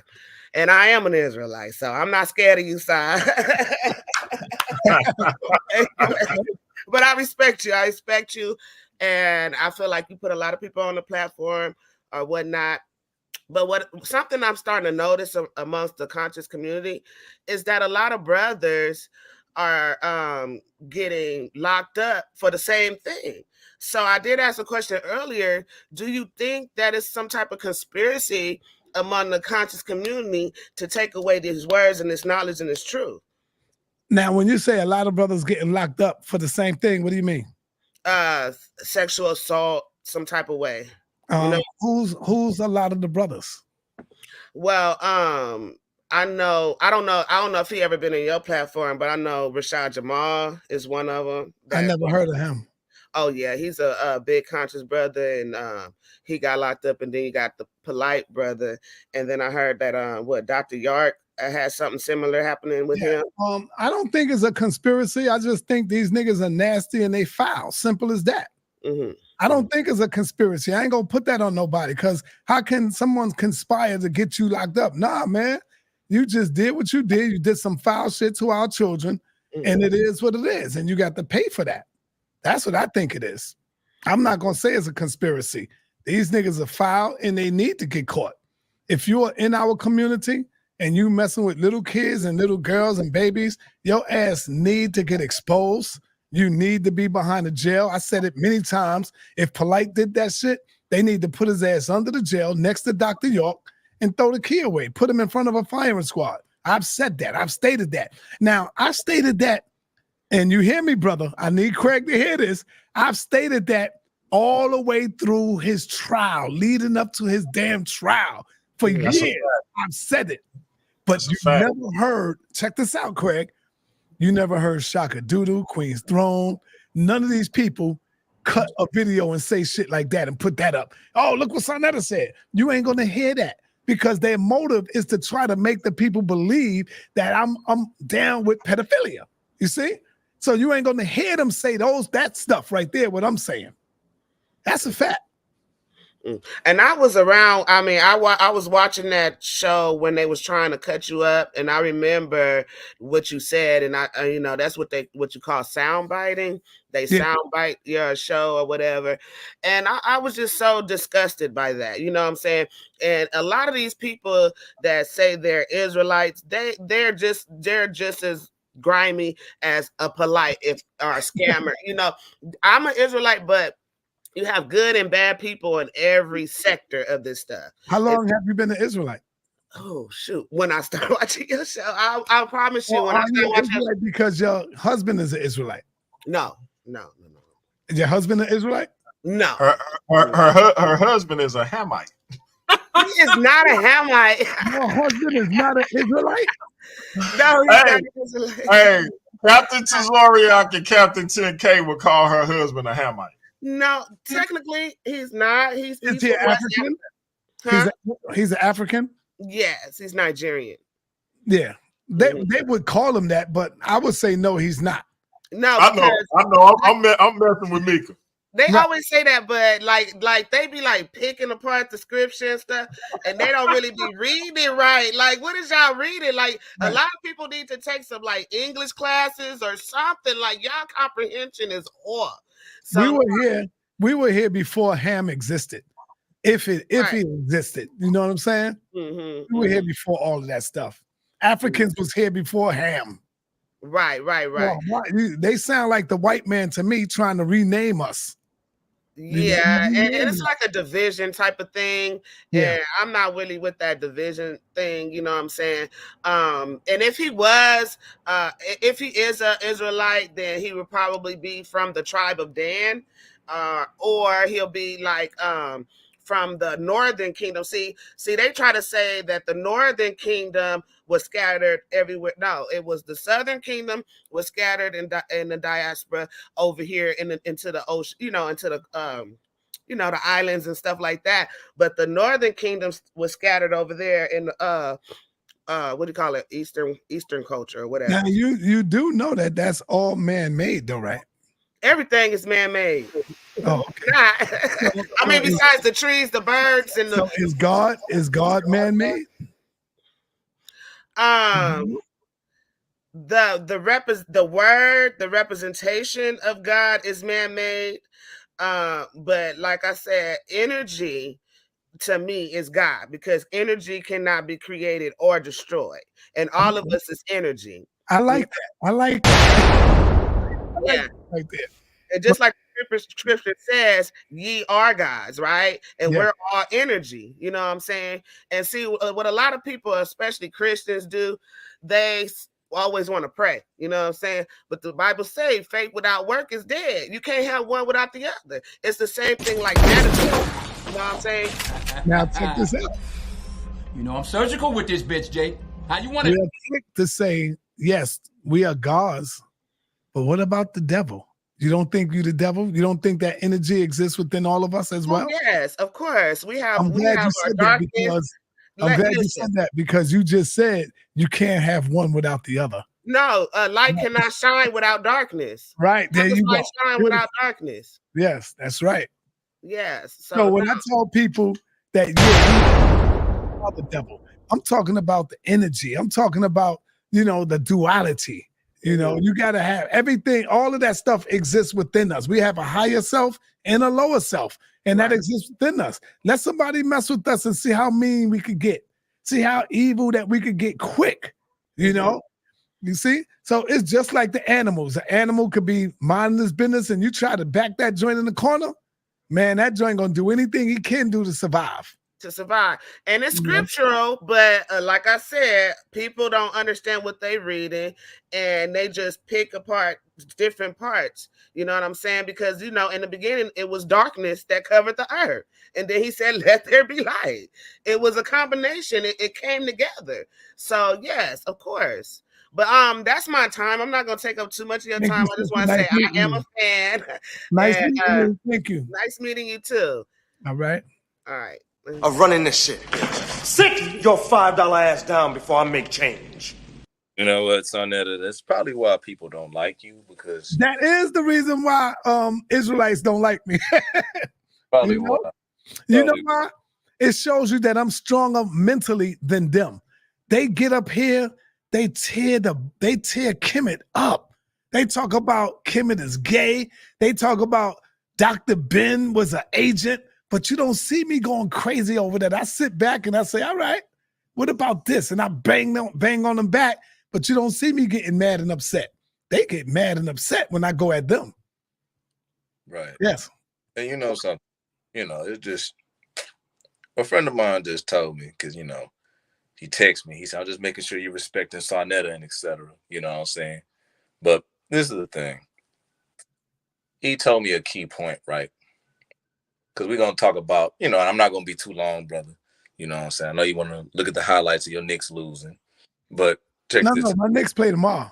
They lost yesterday by 4 against Boston, and it only shows me that they need Mitchell. They're They not gonna. need Donovan Mitchell. They're not gonna get They him. had Donovan Mitchell. Donovan Mitchell would have had more than 4 points.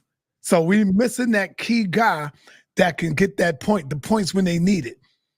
And that's all. When look, they did good all the way to the end. They wasn't able to score, and that's what they missing. They missing a goddamn superstar, and that's Donovan Mitchell. He'll get you a bucket when we need it. Yeah, he will. He will. We got to talk about that on the Dungeon Sports. Yeah. But and that's what some of my sources who speak, about you, what I'm saying, who knew you during the vendor days, that's where they be around. But check this out, right? Getting back to it, right? So of course you were called a pedophile multiple times, right? See that? See? And so you were called that by individuals. Now, my thing is, DMG's thing is, everybody else's thing is, right? Who, look at you, right? And I'm not on no SaNeter bandwagon, but it's too easy to catch a pedophile nowadays. Fact. You got DNA evidence, you know what I'm saying? This is one reason why I didn't appreciate Neo X, right? When I explained the story about how my father looked at a man who was looking at a little girl inappropriately, and he pretty much in a lot of ways moved towards that man and got in between him and that little girl and stuff like that. Then the man went off, right? She flipped the story and said, "I didn't know what a pedophile was." A pedophile is an individual who has no sexual discipline.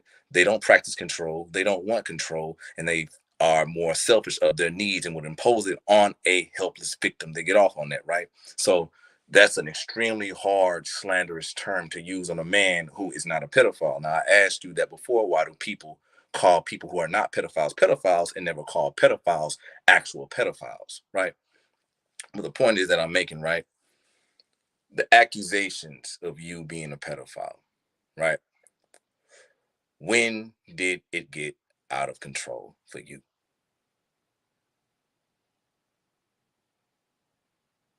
Right after the polite situation went down.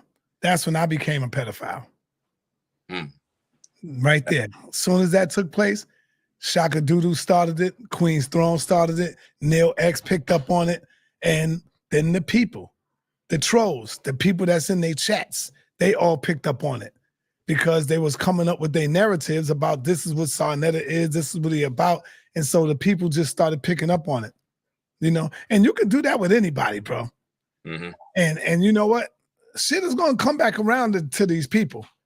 It's gonna come back around to them. That's why they in-house fighting right now. Now they on Neil X ass now, and I love it.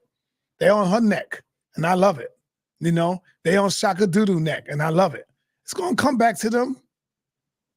And they're gonna see how it feels to be lied on. They're gonna see how it feels. Trust and believe me.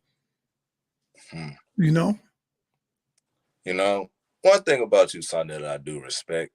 You know what I'm saying? You're not afraid to come in and speak your piece, right? Yeah. I've seen the Thrones. I've seen you on different people's platforms. You know what I'm saying?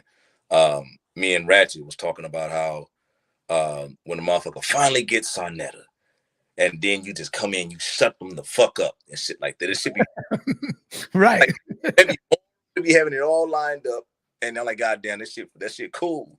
But one of the things I had to realize, right? You know what I'm saying? Now, you stated this before. You play with people's head. You're always playing chess, right? You start the rumors. You control the rumors. Has it ever got out of control for you? Yes. I would say yes, it has. Yes, it got out of control. Like when I talked about the polite situation. Mm-hmm. Yeah, that got out of control for me. I wish if I could take it back, I wish I could. Interesting. I would take that one back because now it's being used against me. But see, they don't understand. If they use it against me, me being a chess player, I know how to flip it right back on their ass. Because they say, SaNeter, you told us he's baby Dr. York. So SaNeter is not the only one that knew. Everybody knew. When I made that statement, you knew too. You saw the video. Y'all was all cracking jokes about it.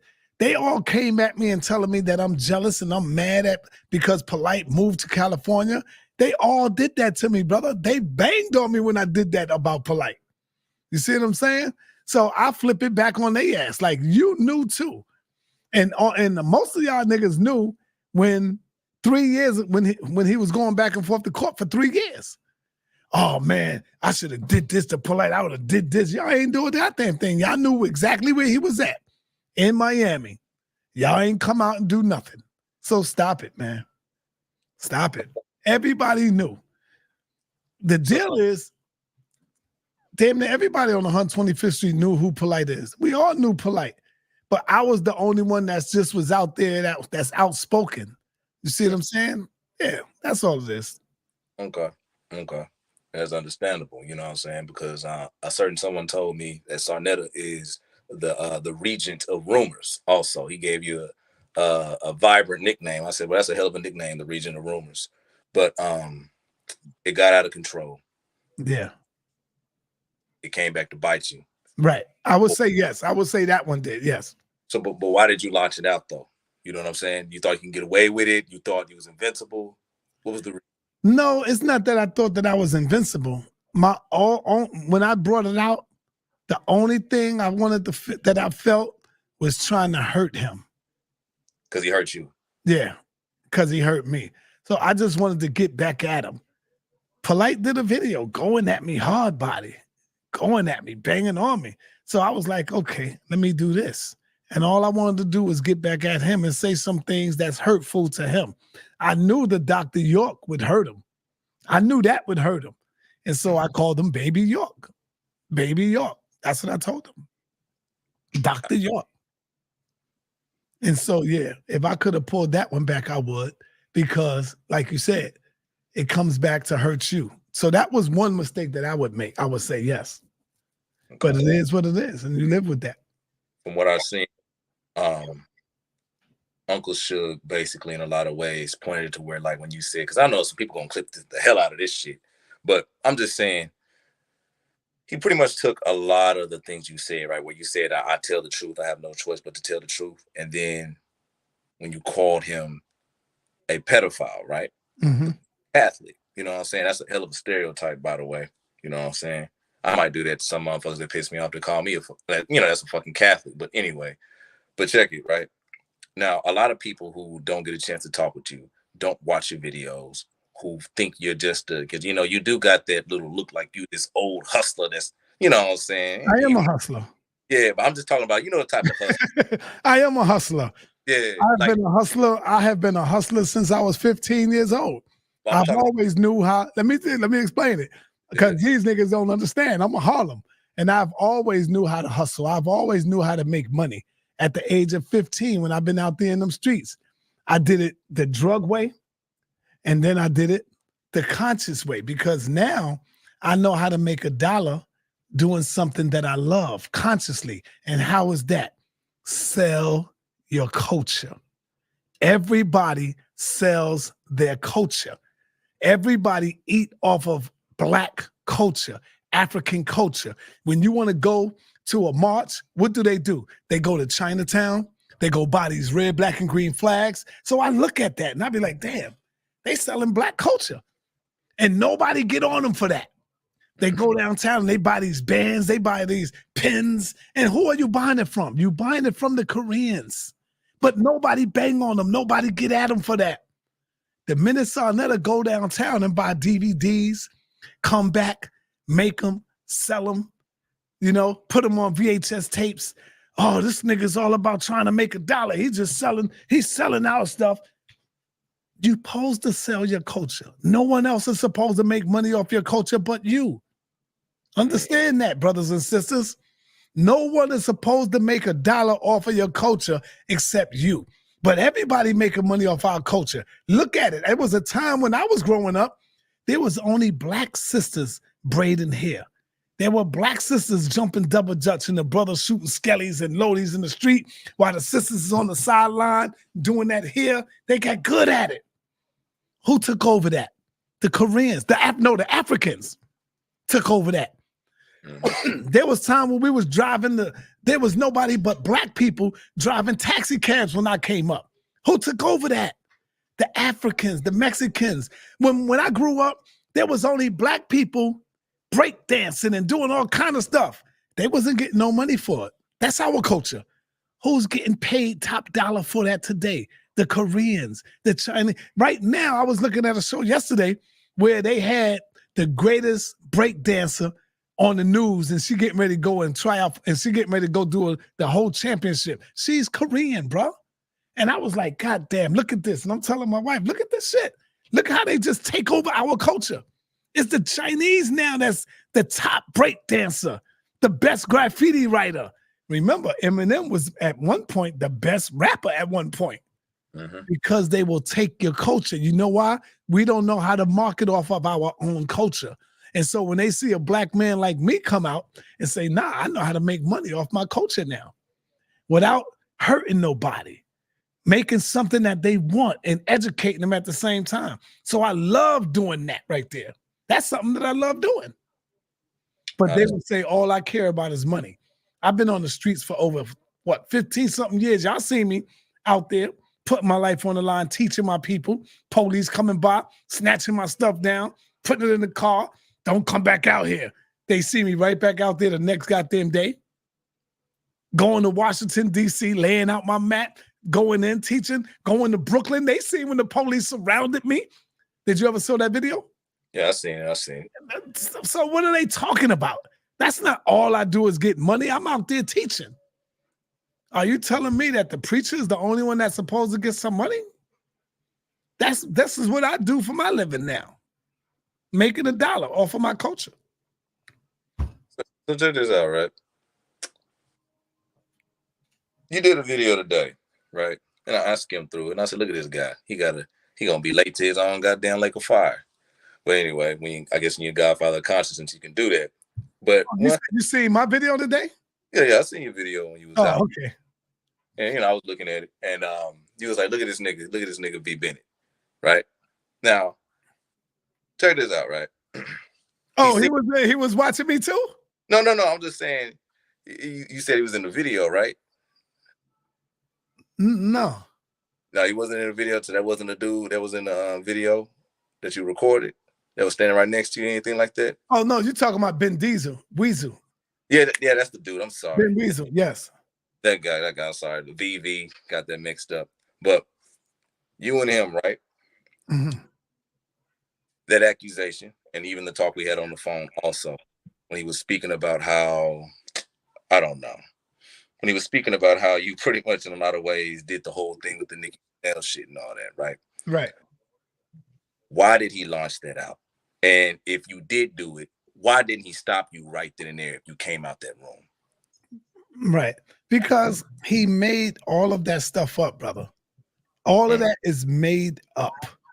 This dude, me and this dude been banging since the 125th Street days. See, people don't know that.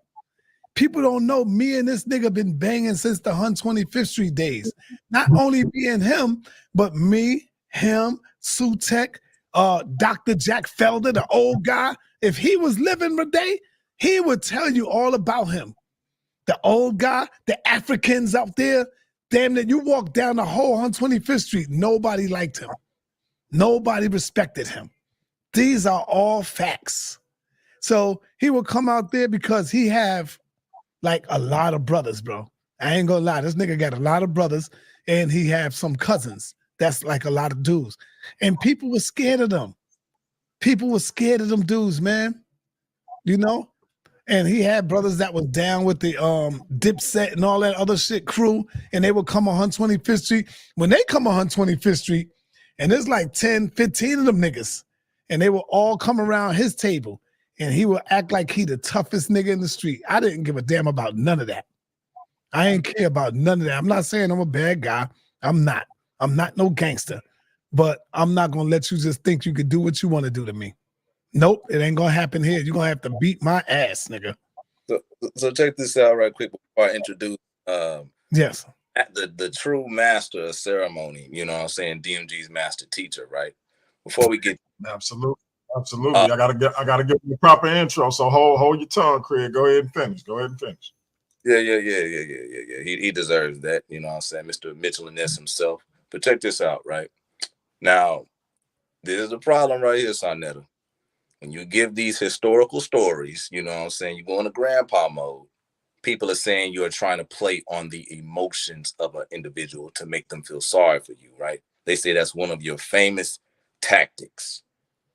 Now, is that a cop-out tactic that you're trying to use to pretty much persuade me, or you being truthful? What is it, Doc? Let me put a disclaimer out right now. By no means do I want anybody in here to feel sorry for me. I am a goddamn grown-ass man. I don't feel sorry for me. What are you talking about? I don't feel sorry for me. I don't want no man or woman feeling sorry for me. Now, that's on them. But I don't want no nigga feeling sorry for me. Nobody. I don't feel sorry for my damn self. Hey, DMG, take it away. Give him his intro, man. Hey, listen, it is my distinct honor and pleasure to introduce to the chat, to the listening audience, to the viewing audience, my master teacher, the one and only Reverend Dollar B. Green, Mr. God. The devil ain't nothing but God in the ski mask himself. Andre, crazy how I said that on SaNeter's show, and now SaNeter's on your show, right? Exactly. Andre, the voice, ladies and gentlemen.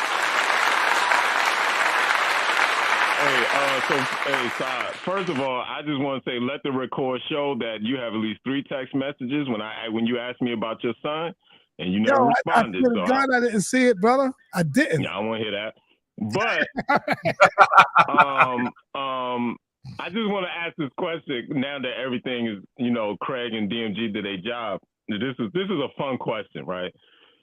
DMG and Craig, y'all don't know. Sometimes Polite would be on Sai's show, and right after the show, I call SaNeter, be like, "Yo, that nigga lying." That's a fact. That's true. I used to say to SaNeter. That's true. That's a fact. One time he was on SaNeter's show talking about he about to open up a restaurant in Dubai. As soon as SaNeter went off the air, I said, "Sai, I'm about to walk in the gym." I said, "Sai, listen, he can't open up I said, if anyone who knows these things knows Polite lying. I remember, and I put it on my video, on the Griff Rushmore video, DMG, when Polite said he just bought a mountain, right? So my question is this, right? Because Sai used to promote a lot of people, his platform. Let me ask you a question, Sai. It could be Polite, because I know Polite is the Grand Master, but which one of them niggas, when you listen to them talk one day, you were just like, yo, what is he? Like, when he's out there selling, lying during his, bill with you, which one of them really, took you back the most and just made you sit back and laugh? Because I could tell you some of the greater ones that you probably went right over your head, but I just want your opinion. Was it Ali Muhammad with the fake degree? Was it Polite with the anything Polite said?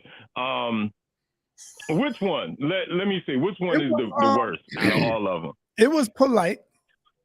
And of course, it was also Ali Muhammad. Ali Muhammad used to teach that he got a cure for death. What? Yeah, Ali Muhammad. You remember that? He used to teach the people that he got the cure for death. Minister Stinky Inky, at one point, he was selling kidney with the water. Yeah, he was selling water. Him and Joel Benjamin with the water. Yeah, and people was coming up with kidney water. That's when Soleimani and them caught the nigga out there, and they was going in on that nigga for that shit. Hold on.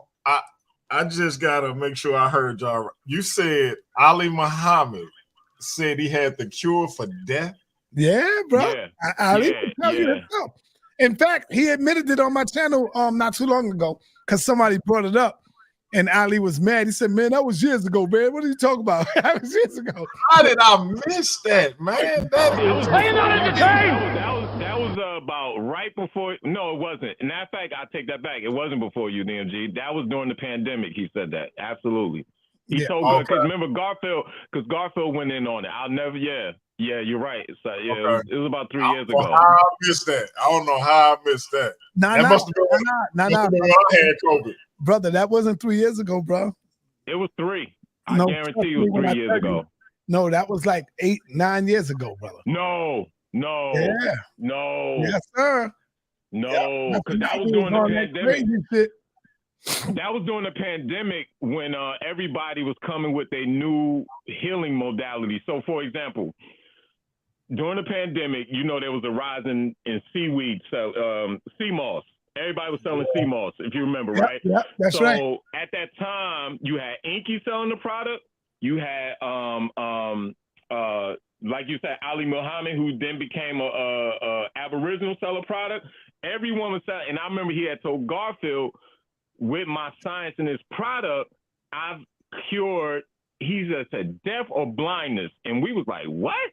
And like you know how Garfield is. He's like, what are you talking about, bro?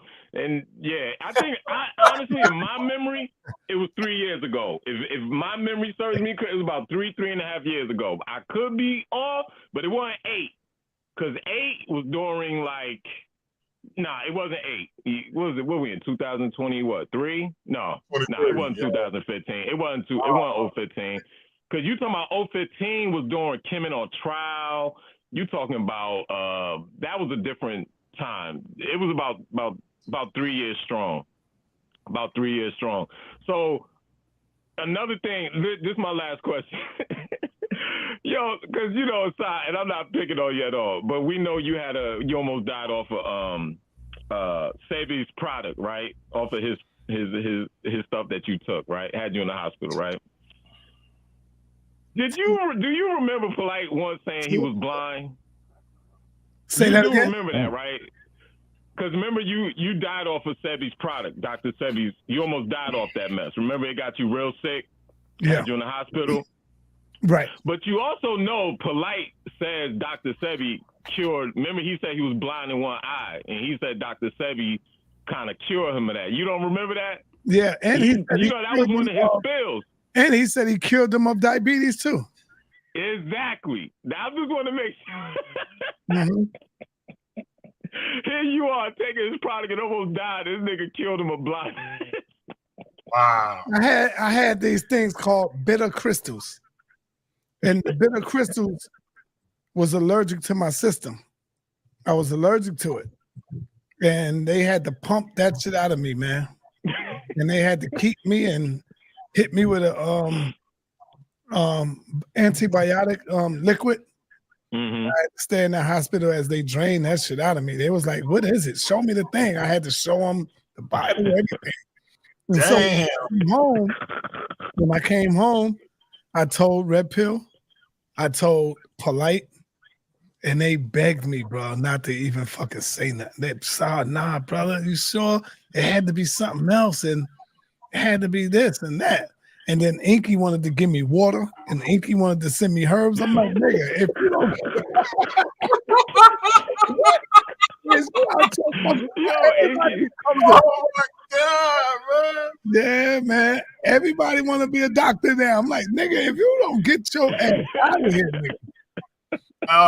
If you look at the niggas trying to kill SaNeter for real. That's when I was trying to kill you, man. That's when I made my video about the AIDS, the one that Suge posts all the time. If you look at the original video, that's the one I make a video. And I talk about the herbalist people and people in the herbs. You know why? Because let me say this to the people right now. Stop trusting people selling herbs. Because number one, they got to be able to diagnose you.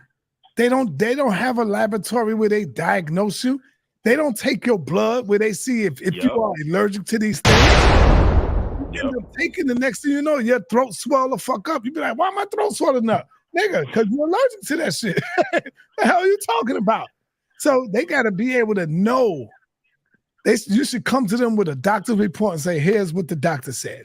The doctor says this. Here's my record. Then they look at it, but they still going to try to sell you something just so they can make their dollar, just so they can make some money.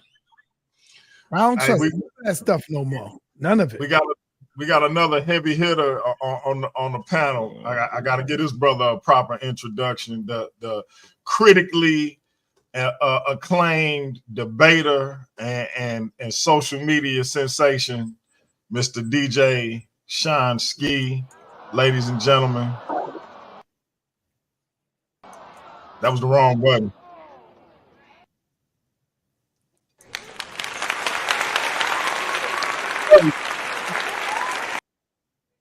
Like, dang, the brother ain't gonna come back. I didn't hit booze. Go ahead, bro. Unmute yourself. Mute yourself. That's what happens when you drink a couple beers. I was just saying that. I already had something. I just off work, so I'm chilling right now. You know what I'm saying? I'm glad to be on. Glad to be on. Glad to be on. For sure. Yeah.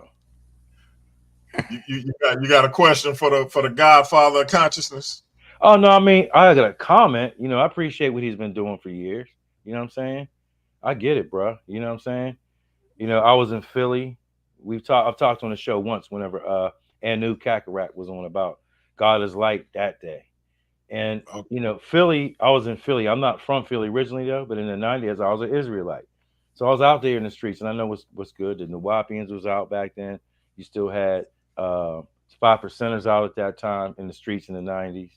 So I get it, man. You know what I'm saying? I get what he's doing, why he's doing it. You know what I'm saying? Give him mad props for that. Straight up. All the black folks in the South, though, wouldn't know about the Black Hebrew Israelite paradigm. It wasn't for you, dog. You helped them spread the cancer that way. I'm just saying. No. They're like, I heard it on SaNeter. Like, oh, man, damn. Yeah, that's real. That's real, though. It's real, though. Yeah. It's real. But then that's the only way they got it. Like, y'all SaNeter Israelites. You know, I saw it tell my man. Like, yeah. You know, but I still understand what it is he's doing. You know what I'm saying? And why he does it. And I always appreciate the shows, you know what I'm saying, over the years.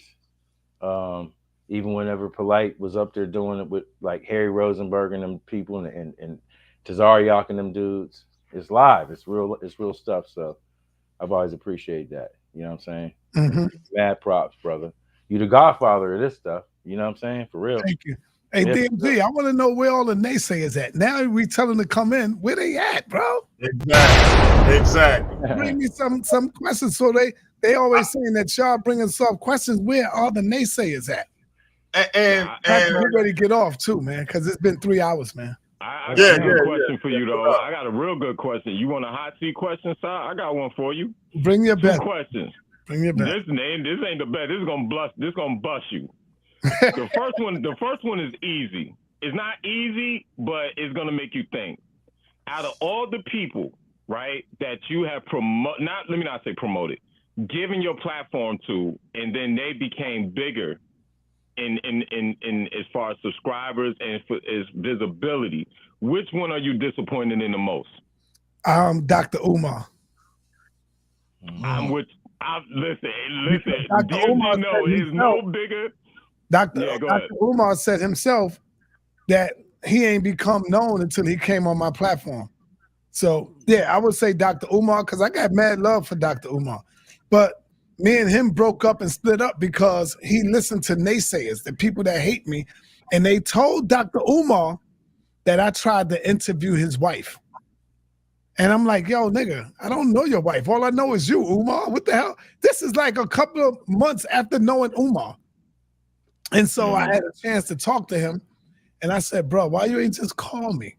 I said, how do I know your wife? How did I know you had a wife? I don't know nobody in your family but you. You're the only one I know. And you know what he said? He said, yo, brother, damn, what did he say? I know he said something like me and my wife was arguing at the time and we was going back and forth. And he apologized to me. And me and him was supposed to do some things, but every time I called him, he never picked up. And so I feel that, you know, he feel that he's bigger than he ever could have been now, so he don't need me. But Dr. Umar, Tariq Nasheed, he always showed love and respect. And that's why I got mad love for Tariq Nasheed. He's the only one that never flipped on me after all these years. Tariq Nasheed. And I got mad love for that brother. And I think Tariq, I think what Tariq understands is that he came to you for a lot of those scholars in his DVDs. Right. And so that's not like you don't do that because he's always doing new DVDs and just always new up and coming scholars that he needs to. I call him and say, brother, he grants you that interview. That interview. Yep. Or when you coming to New York, he'll call me, yo, sir, I'm coming to New York, bro. I'd be like, oh, okay. Spit like that. You know what I'm saying? And so I see what they do to him as well. They attack him as well. You see? So you say Umar is the one you're most disappointed in? Yeah, because I still got love. But more than Hassan Campbell? Yeah, now, listen, hold on. Before you answer that, because you said something with Doggy Diamonds the other day on Cam Up. You said you feel like Umar is like Umar's always on point. You need to watch my videos I've done on Umar, and I think you would change your mind about him being on point. That I can guarantee, but that's neither here nor there. So I'm gonna say Hassan Campbell because the one thing about Hassan Campbell, there's no one, even Pharaoh when he's high as a kite, make more sense than Hassan. He is the worst by far. He's the worst, right? He got a receding Jerry curl with all right, but. So the second part of the question that's going to put you on the hot seat, out of all the ones you've given your platform to and you've seen blow up, which scholar fell off the most?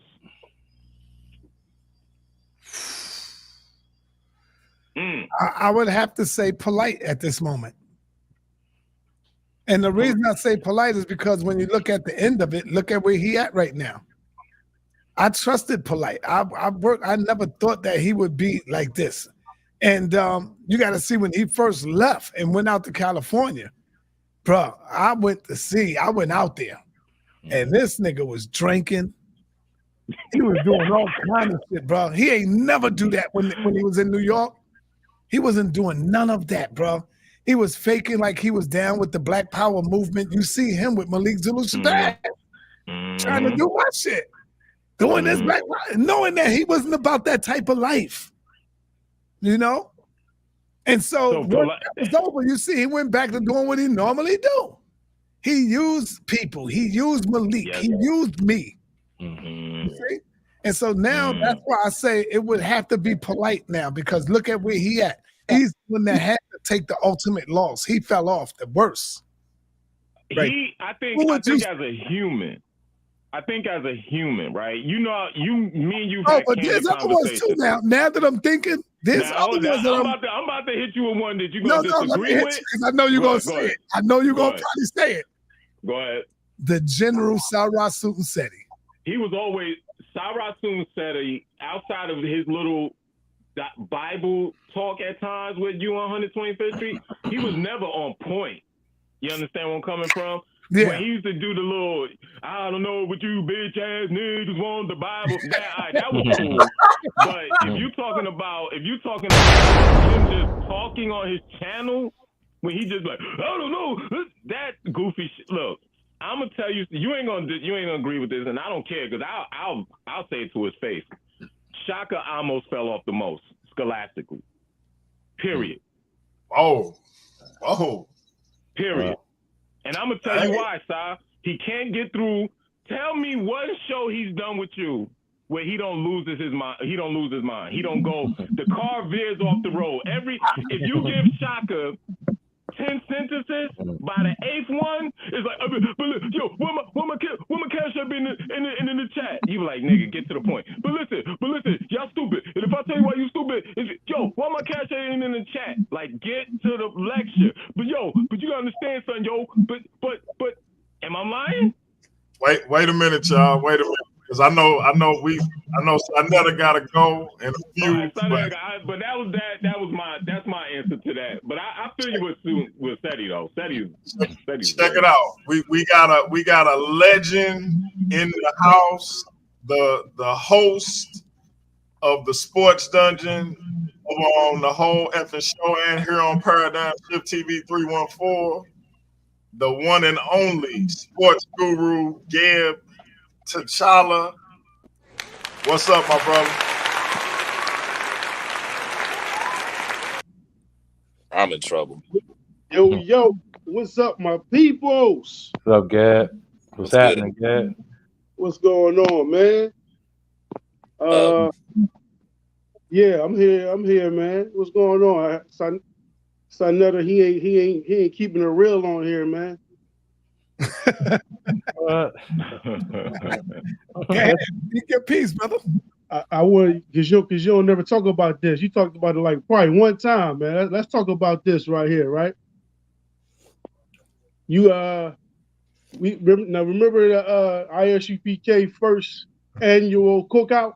Yes. All right, so I was one of the brothers who came up there. Me and my other partner. I don't know if you remember, we came up there from Philly, and we rolled with you.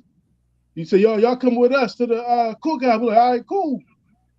And we all rolled to the cookout. So first of all, you went to the cookout with the Zara. Y'all can't let the little African boy in. And we rolled up in that cookout. We supposed to be Africans. We rolled up in there. We was invited, but the little boy wasn't. We goes in the cookout, and we all chilling in there. Now remember what happened, Sam? Did the Israelites, were they fighting each other? Did they fight each other? Did all the camps come there and start fighting? No, nah. What?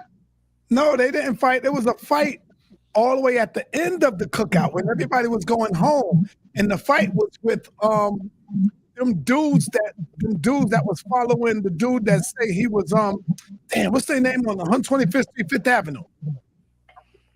Them dudes, the one that they made a doll of with him. He went to jail. He got killed in jail. He died in jail. What was my man's name? Who? Tazadaki. Oh, Tazadaki. Israelite. Yeah. Tazadaki, the IUIC. No, not IUIC. Israelite Church of God in Jesus Christ. Yeah, they was on 125th Street, 5th Avenue. And that's what happened. They got into a scuffle with them Israelites because they was being disrespectful or saying something crazy. Right. So was Israelites fighting SaNeter? No, it wasn't no fight at all at the cookout. Everything went smooth. Sounds like what you just said, Israelites was fighting. No. If it was them boys like no, that. listen. I'm talking about at the cookout. At the time of the cookout, everything went good. The ISUPK cookout was smooth. That was cool.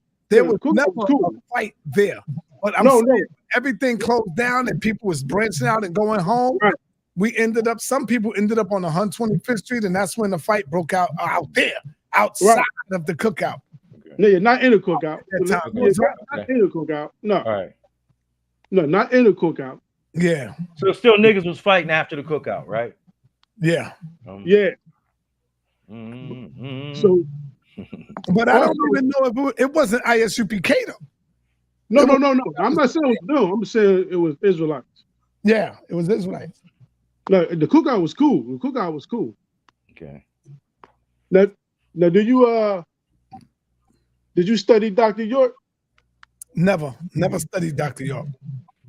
You read his book though, right? Never read his book. Oh, are you serious? I'm not delirious. Okay, because you did a show. Son. You're not keeping it real. You did a show where you promoted one of Dr. York's books and said, "This is a great book right here. I'll read this book right here." Which one? What show was it? I'll show you right now. I probably said I would read this book right here because people was probably trying to buy something. But no. You read it. When was I interviewed? Nobody. You was by yourself. What? You was talking about the book. Here it is right here. Let me see the book. Are there black devils? I don't even have that book. You had it signed. It's on video. I held that book up. Huh? You saying I put that book up and told the people to get this one? Oh yeah, this the real on the Black Devils. You promoted this book. You promoted that book. Now, as far as I'm concerned, I have no recollection of that.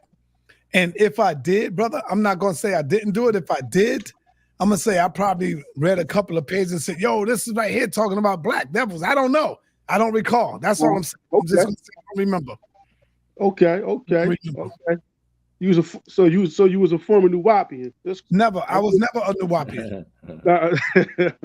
Never. I was never a Nuwapian. That's cool. That's cool. But you go back to somebody got this. Somebody got it on video. Trust me. Show me that, man.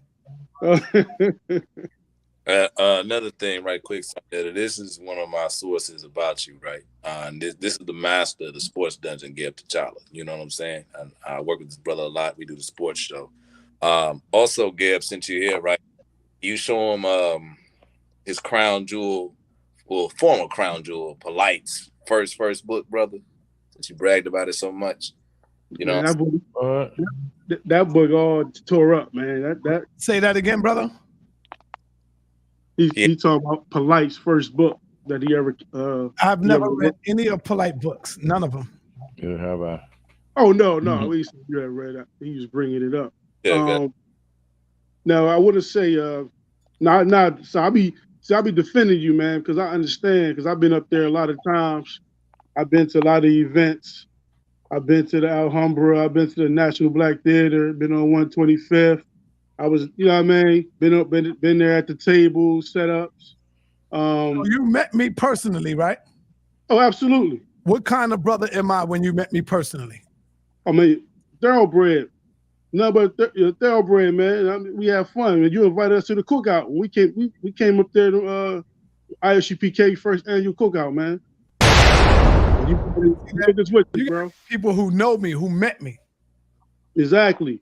Matter of fact, I remember when you was getting funds for the Black News 102 van, news van.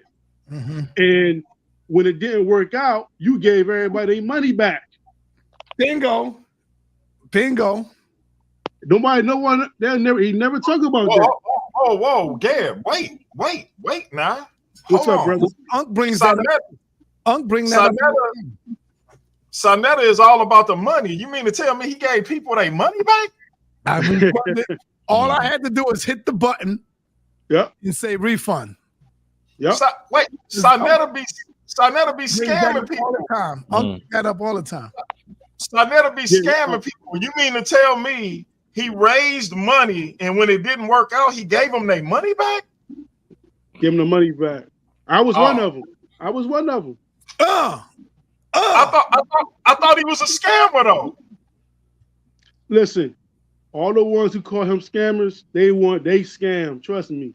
Remember, y'all talking about Joel Benjamin with the water, him and Inky. Yeah, I was out there. They was grabbing people by the elbows, talking about the balance of the water. I was there. Selling high fructose corn syrup, putting it in they calling it tonic. Yeah, we remember. We remember it all. The cure of death. The dude, no, SaNeter, you're right. That was a lot of years ago. Somebody got the cure of death. That was a lot of years ago. I remember Dr. Ali Muhammad saying that. Hey, we getting ready to get out of here real quick. Hey, Sa, I want to show you something, and then I want you to let the people know what you got coming up. DJ Sean Ski, I want you to tell the people what you got going on coming up as well. And hey, I want y'all to make sure y'all check out the channel coming up because we're gonna have a lot going on with the brother DJ Sean Ski as well. I mean, so, we trying to blow this up with this. Absolutely. What y'all watching Paradigm Shift TV 314. Absolutely. We trying to blow that up. I'm coming with some different material, but the material ain't the thing. We trying to blow it up and get a wider audience. You know what I'm No saying? doubt. Get a wider No doubt. audience. Because I come with some funk. You know what I'm saying? I come with some real sir. funk. I Yes, come with sir. some funk, man. Like, and I'm just an independent researcher / journalist. That's it. You know what I'm saying? I let the experts hash it out.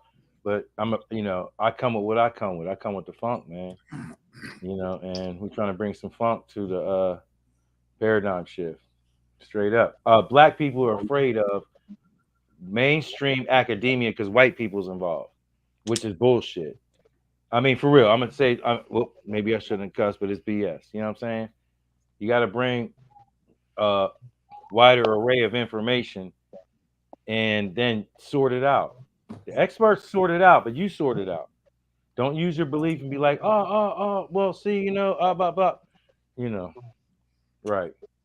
I'm just keeping it a buck, man. You know, straight up.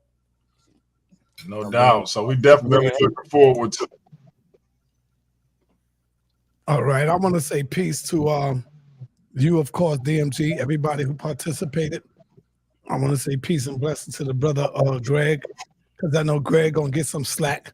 That people gonna believe and feel that he wasn't coming hard enough. They had an opportunity to come in and bring it on. But people gonna always say things that they should have done and they could have done. But I'm gonna just say thank y'all for coming on. As you can see, I am always transparent. I'm not running from nothing. I'm not hiding from nothing. Anybody got any questions about that? You can just always bring it to me, and I'm here. So I want to say peace and blessings. Thank y'all for allowing me to come on, DMG. Take that shirt off, man. That's the wrong one, brother. Real quick, Si. Check this out. And I just want the people to see. SaNeter got the biggest platform in our community. He came down to my little small platform to sit and get questions that would usually be uncomfortable. He also helped me get past that 1,000 subscriber mark I've been trying to get past for a while now. He didn't have to do that. Same thing I was telling y'all about vocab. When I talked about vocab, he could have responded on his much bigger platform, but instead he came over here and talked to me and helped me get some things going on my channel. So it's brothers out here who willing to come down and help us smaller platforms get the recognition that they feel like we deserve, and we can't do nothing but show gratitude and appreciation for that. Support DMG. If y'all ain't subscribed, make sure y'all subscribe, man. Support our brother, man. He's over here trying to do big things, doing the same thing as far as trying to wake our people up with the information. He's not with the BS. He's not with the nonsense. He's all about the business with our people of waking them up. Support your brother. Support the real, where you ain't gonna go on a gutter platform and just hear crazy stuff. This brother is about raising the level up, consciousness up. Where I can feed off his platform, he can feed off my platform. That's all. And check this out, Si, because we want to invite you over so you can come and have a more calm and carefree conversation over on our brother Gibbs show called the Sports Dungeon, which we're gonna be bringing back every Sunday. So check I like that. Yeah, I like that. Come through, Si. Come through, man. Yes, sir. Yes, sir. All right. And with that, peace and blessings to everybody. We out. I'm out. All right. Peace, my brother.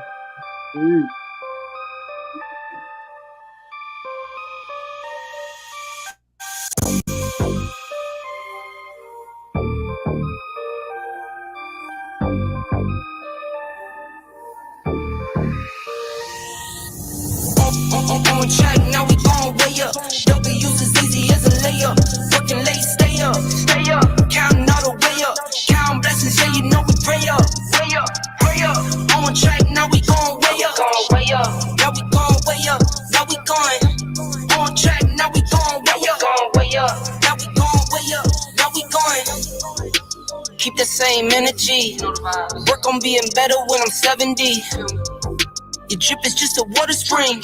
You know I drip different, this is 7 seas. I deal with life different, make that lemon squeeze. Went off for my style and identity. Better bounce back and get the cheddar cheese. I I guess that's why they envy me. On track, now we going way up. W's as easy as a layup. Working late, stay up. Counting all the way up. Counting blessings, yeah, you know we pray up. Way up, pray up. On track, now we going way up. Now we going way up. Now we going. On track, now we going way up. Now we going way up. Now we going. I got his band like I'm Barry Bonds. Running through the. Well, you know something, DMG. It was a hell of a show, right? But before we end it, I have to say this, though, right? Looks like SaNeter answered the question for you.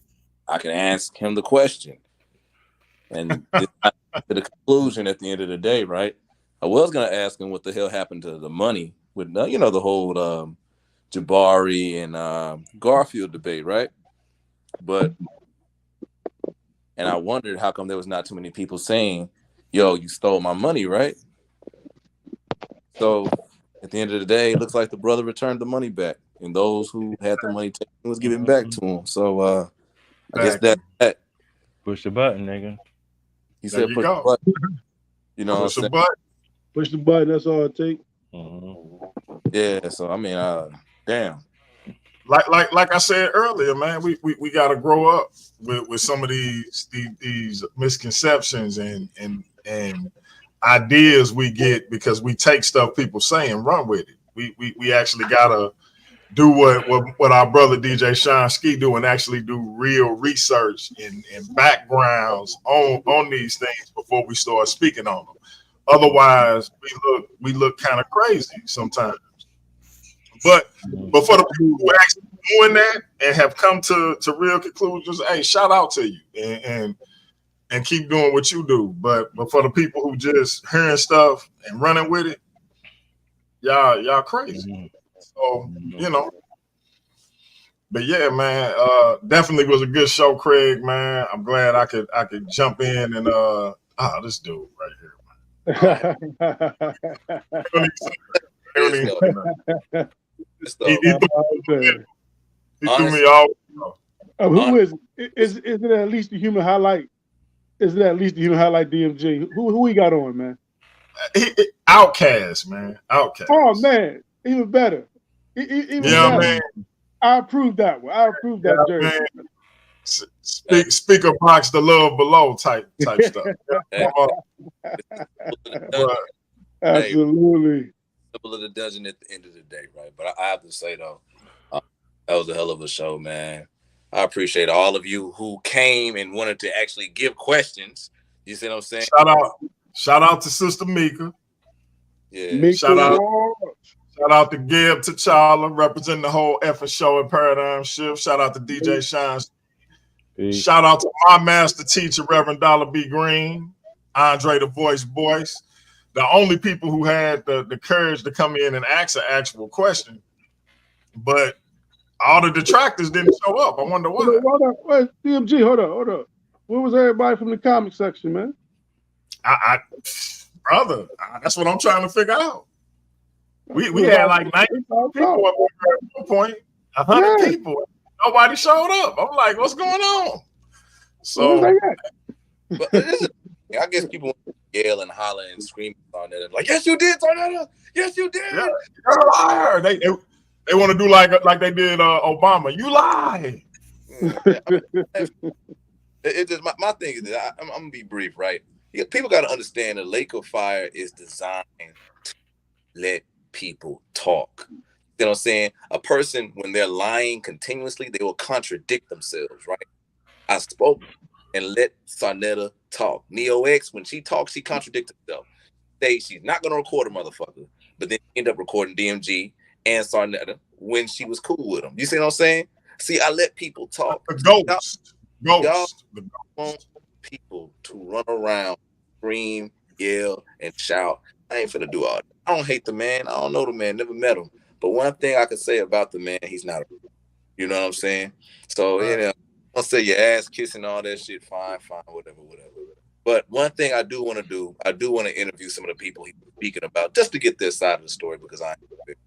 But other than that, I just have to say, man, it's one hell of a show. Hold on. Who was you on the interview out of all those people? Which one? Hey, you know it was a hell of a show. We got Gab up here. Yeah. Yeah, pop dude. That man. I had to come at the last minute. DMJ had to come at the last minute. No doubt. I'll tell you who I would like to speak with. I would like to speak with V. Bennett. You know what I'm saying? And maybe if I ever go on Queen of Thrones, I would like to speak with Uncle Suge. You know what I'm saying? And I probably have to speak with the Queen.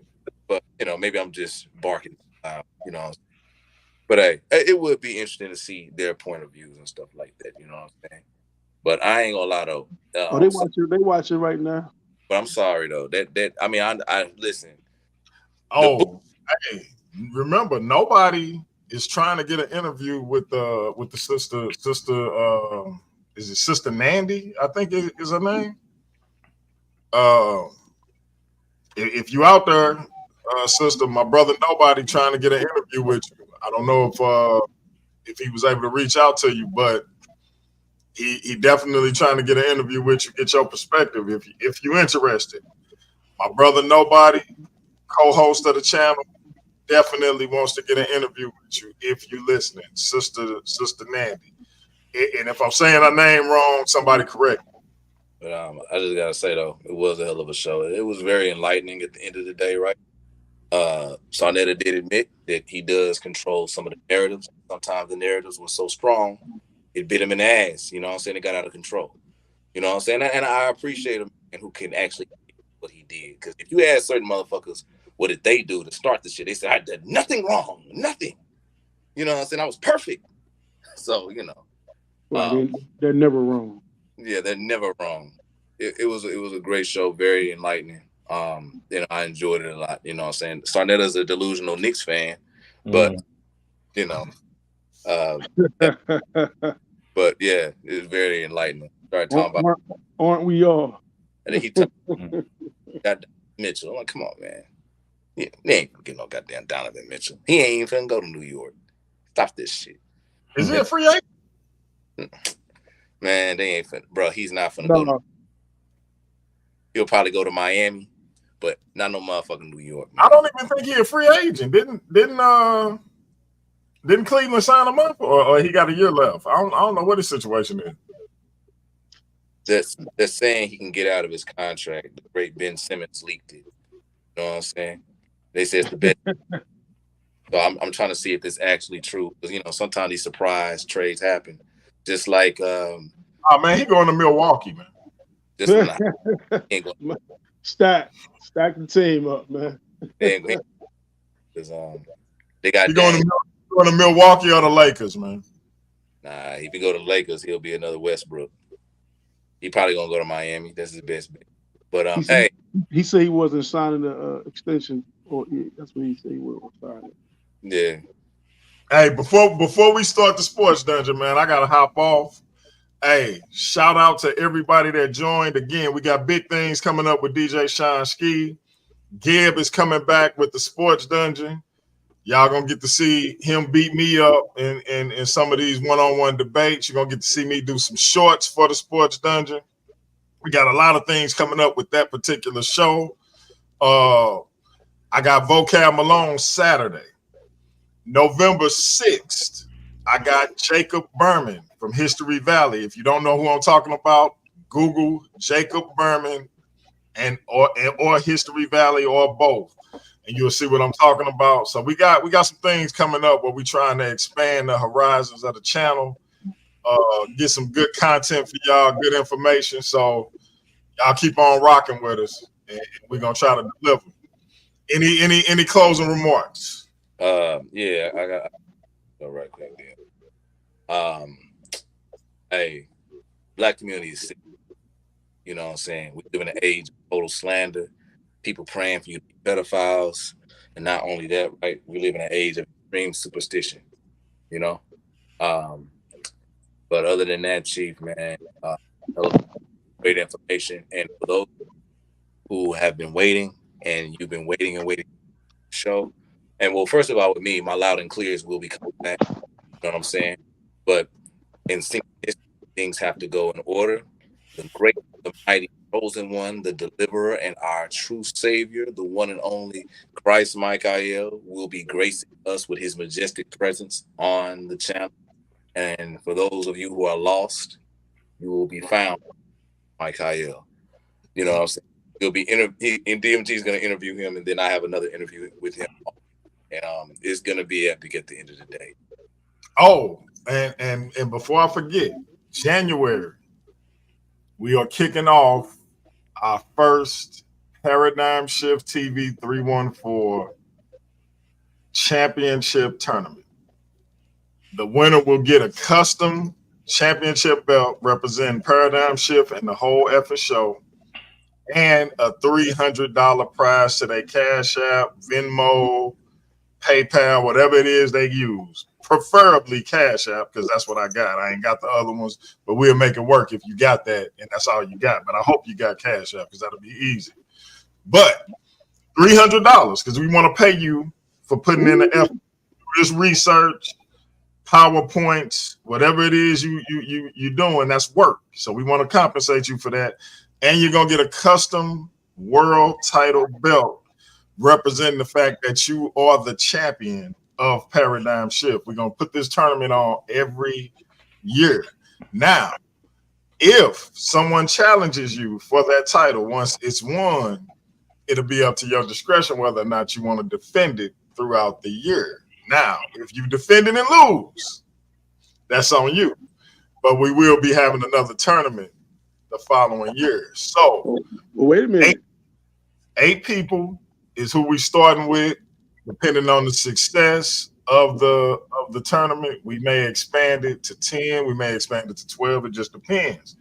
But holla at the Craigs, holla at nobody from Trust and Believe the Gospel. You can even holla at DJ Sean Ski if you're interested. We only got 8 slots. Again, $300 to the winner and a world title belt. Hold up, I got a question on that. If they win the money, if they win, right? If somebody challenges them and that challenger wins, do they get $300? No. That's strictly a tournament thing. Do they get the belt? If they put it on the line, yes. Oh, snap. Oh, snap. I suggest it's like the NCAA. We do the tournament every year. But again, I'm going to leave it up to the title holder if they want to put their title on the line and try to facilitate that. But we will be having another tournament the next year. So it's going to be up to them. And I believe it's going to be a lot of call outs. So we'll see what. So, talk to the channel affiliates and see if you can get your slot and let us know what you would like to debate. We're going to see who we can match you up with. We got nobody from Trust and Believe the Gospel. He is already in the tournament. I don't know how too many people that want to see him. I don't know if you saw his debate with Cap 10K, but my man told Cap the black church is the whole loaf, ISUPK is the crumbs. Whoa. My goodness. That's what he said. The title of the debate was who was done more for black people, ISUPK or the black church. My man, nobody said the black church is the whole loaf, ISUPK is the crumbs. So Man. I don't know if y'all want to see him in this tournament, but he in. We're gonna see who step up. But my brother Gab, you coming back? You coming back with the sports dungeon? Yes, sir. What you got in store? Man, listen, the sports dungeon is coming back, man. Have patience. We coming back stronger than ever, man. We coming back stronger than ever. I know y'all missed us, man. We'll come with some things that listen, come and join the sports dungeon. You will participate. It is a crowd-friendly environment. You have fun. We talk our trash. We're going to take it back in the day. We're going to be in the present. We're going to be in the future. We're going to be all over the place, man. I'm telling you. So we got shorts coming. We got a lot of things in store, man. I just can't wait. I just can't wait. Paradigm Shift, the whole effing show. Man, listen, everybody, y'all doing a great job. And I want to say something about this. Talk to Classic Craig. Hey, man, don't worry about the people, man. They're going to talk about this hot seat thing. Remember, SaNeter wanted to get in that seat. He called. He wanted to get on. You know what I mean? Don't worry about nothing. Forget what they say, brother. Forget what they say. You doing your thing. They watching you. You ain't watching them. Hey, Triple C. I echo what Gab just said. You did your thing. Charismatic, Classic Craig, aka Triple C, the man of many jerseys. Even though he say he only got one. Only got one. Only one. DJ Sean Ski up in the level of intellectual warfare on Paradigm Shift. What you got coming up, bro? Intellectual warfare. I mean, we're gonna leave that to be determined. I mean, it's. I mean, I got like I always say, man. I got my barrels locked and loaded always. My 6 shooters is always loaded, man. Like I'm not coming, you know. I just gotta work it out. I'm gonna work it how I'm working. Figure it out. Like any upcoming debates? Nah, debates. Nah, I'm done with debating. Debate. How can somebody debate me if you don't even know the sources I'm using? You can't judge me if you can't corroborate my sources. So it's like, you know, I'm somewhere else. I'm for real. He say he out of y'all league. So Classic Triple C, tonight was your night. It was your show. I'm giving you permission. You ain't even gotta say it's yours and not mine. I'm giving you permission to do my clothes. Yeah, here. But I already filed a lawsuit. I'll see you in court. And you don't do it. If you make it again, you know what I'm saying, you will be sued. And anything you say and do will be used against you. So anyway, without further ado, this is Paradigm Shift, powered by the whole effing show, right? And we'll be black at it again. Family, thank you, Sean. Thank you, SaNeter. Thank you all. Shout out to the family. Peace. And we'll be black at it with more. Till then, stay. Ladies. That's peace. Peace. Peace.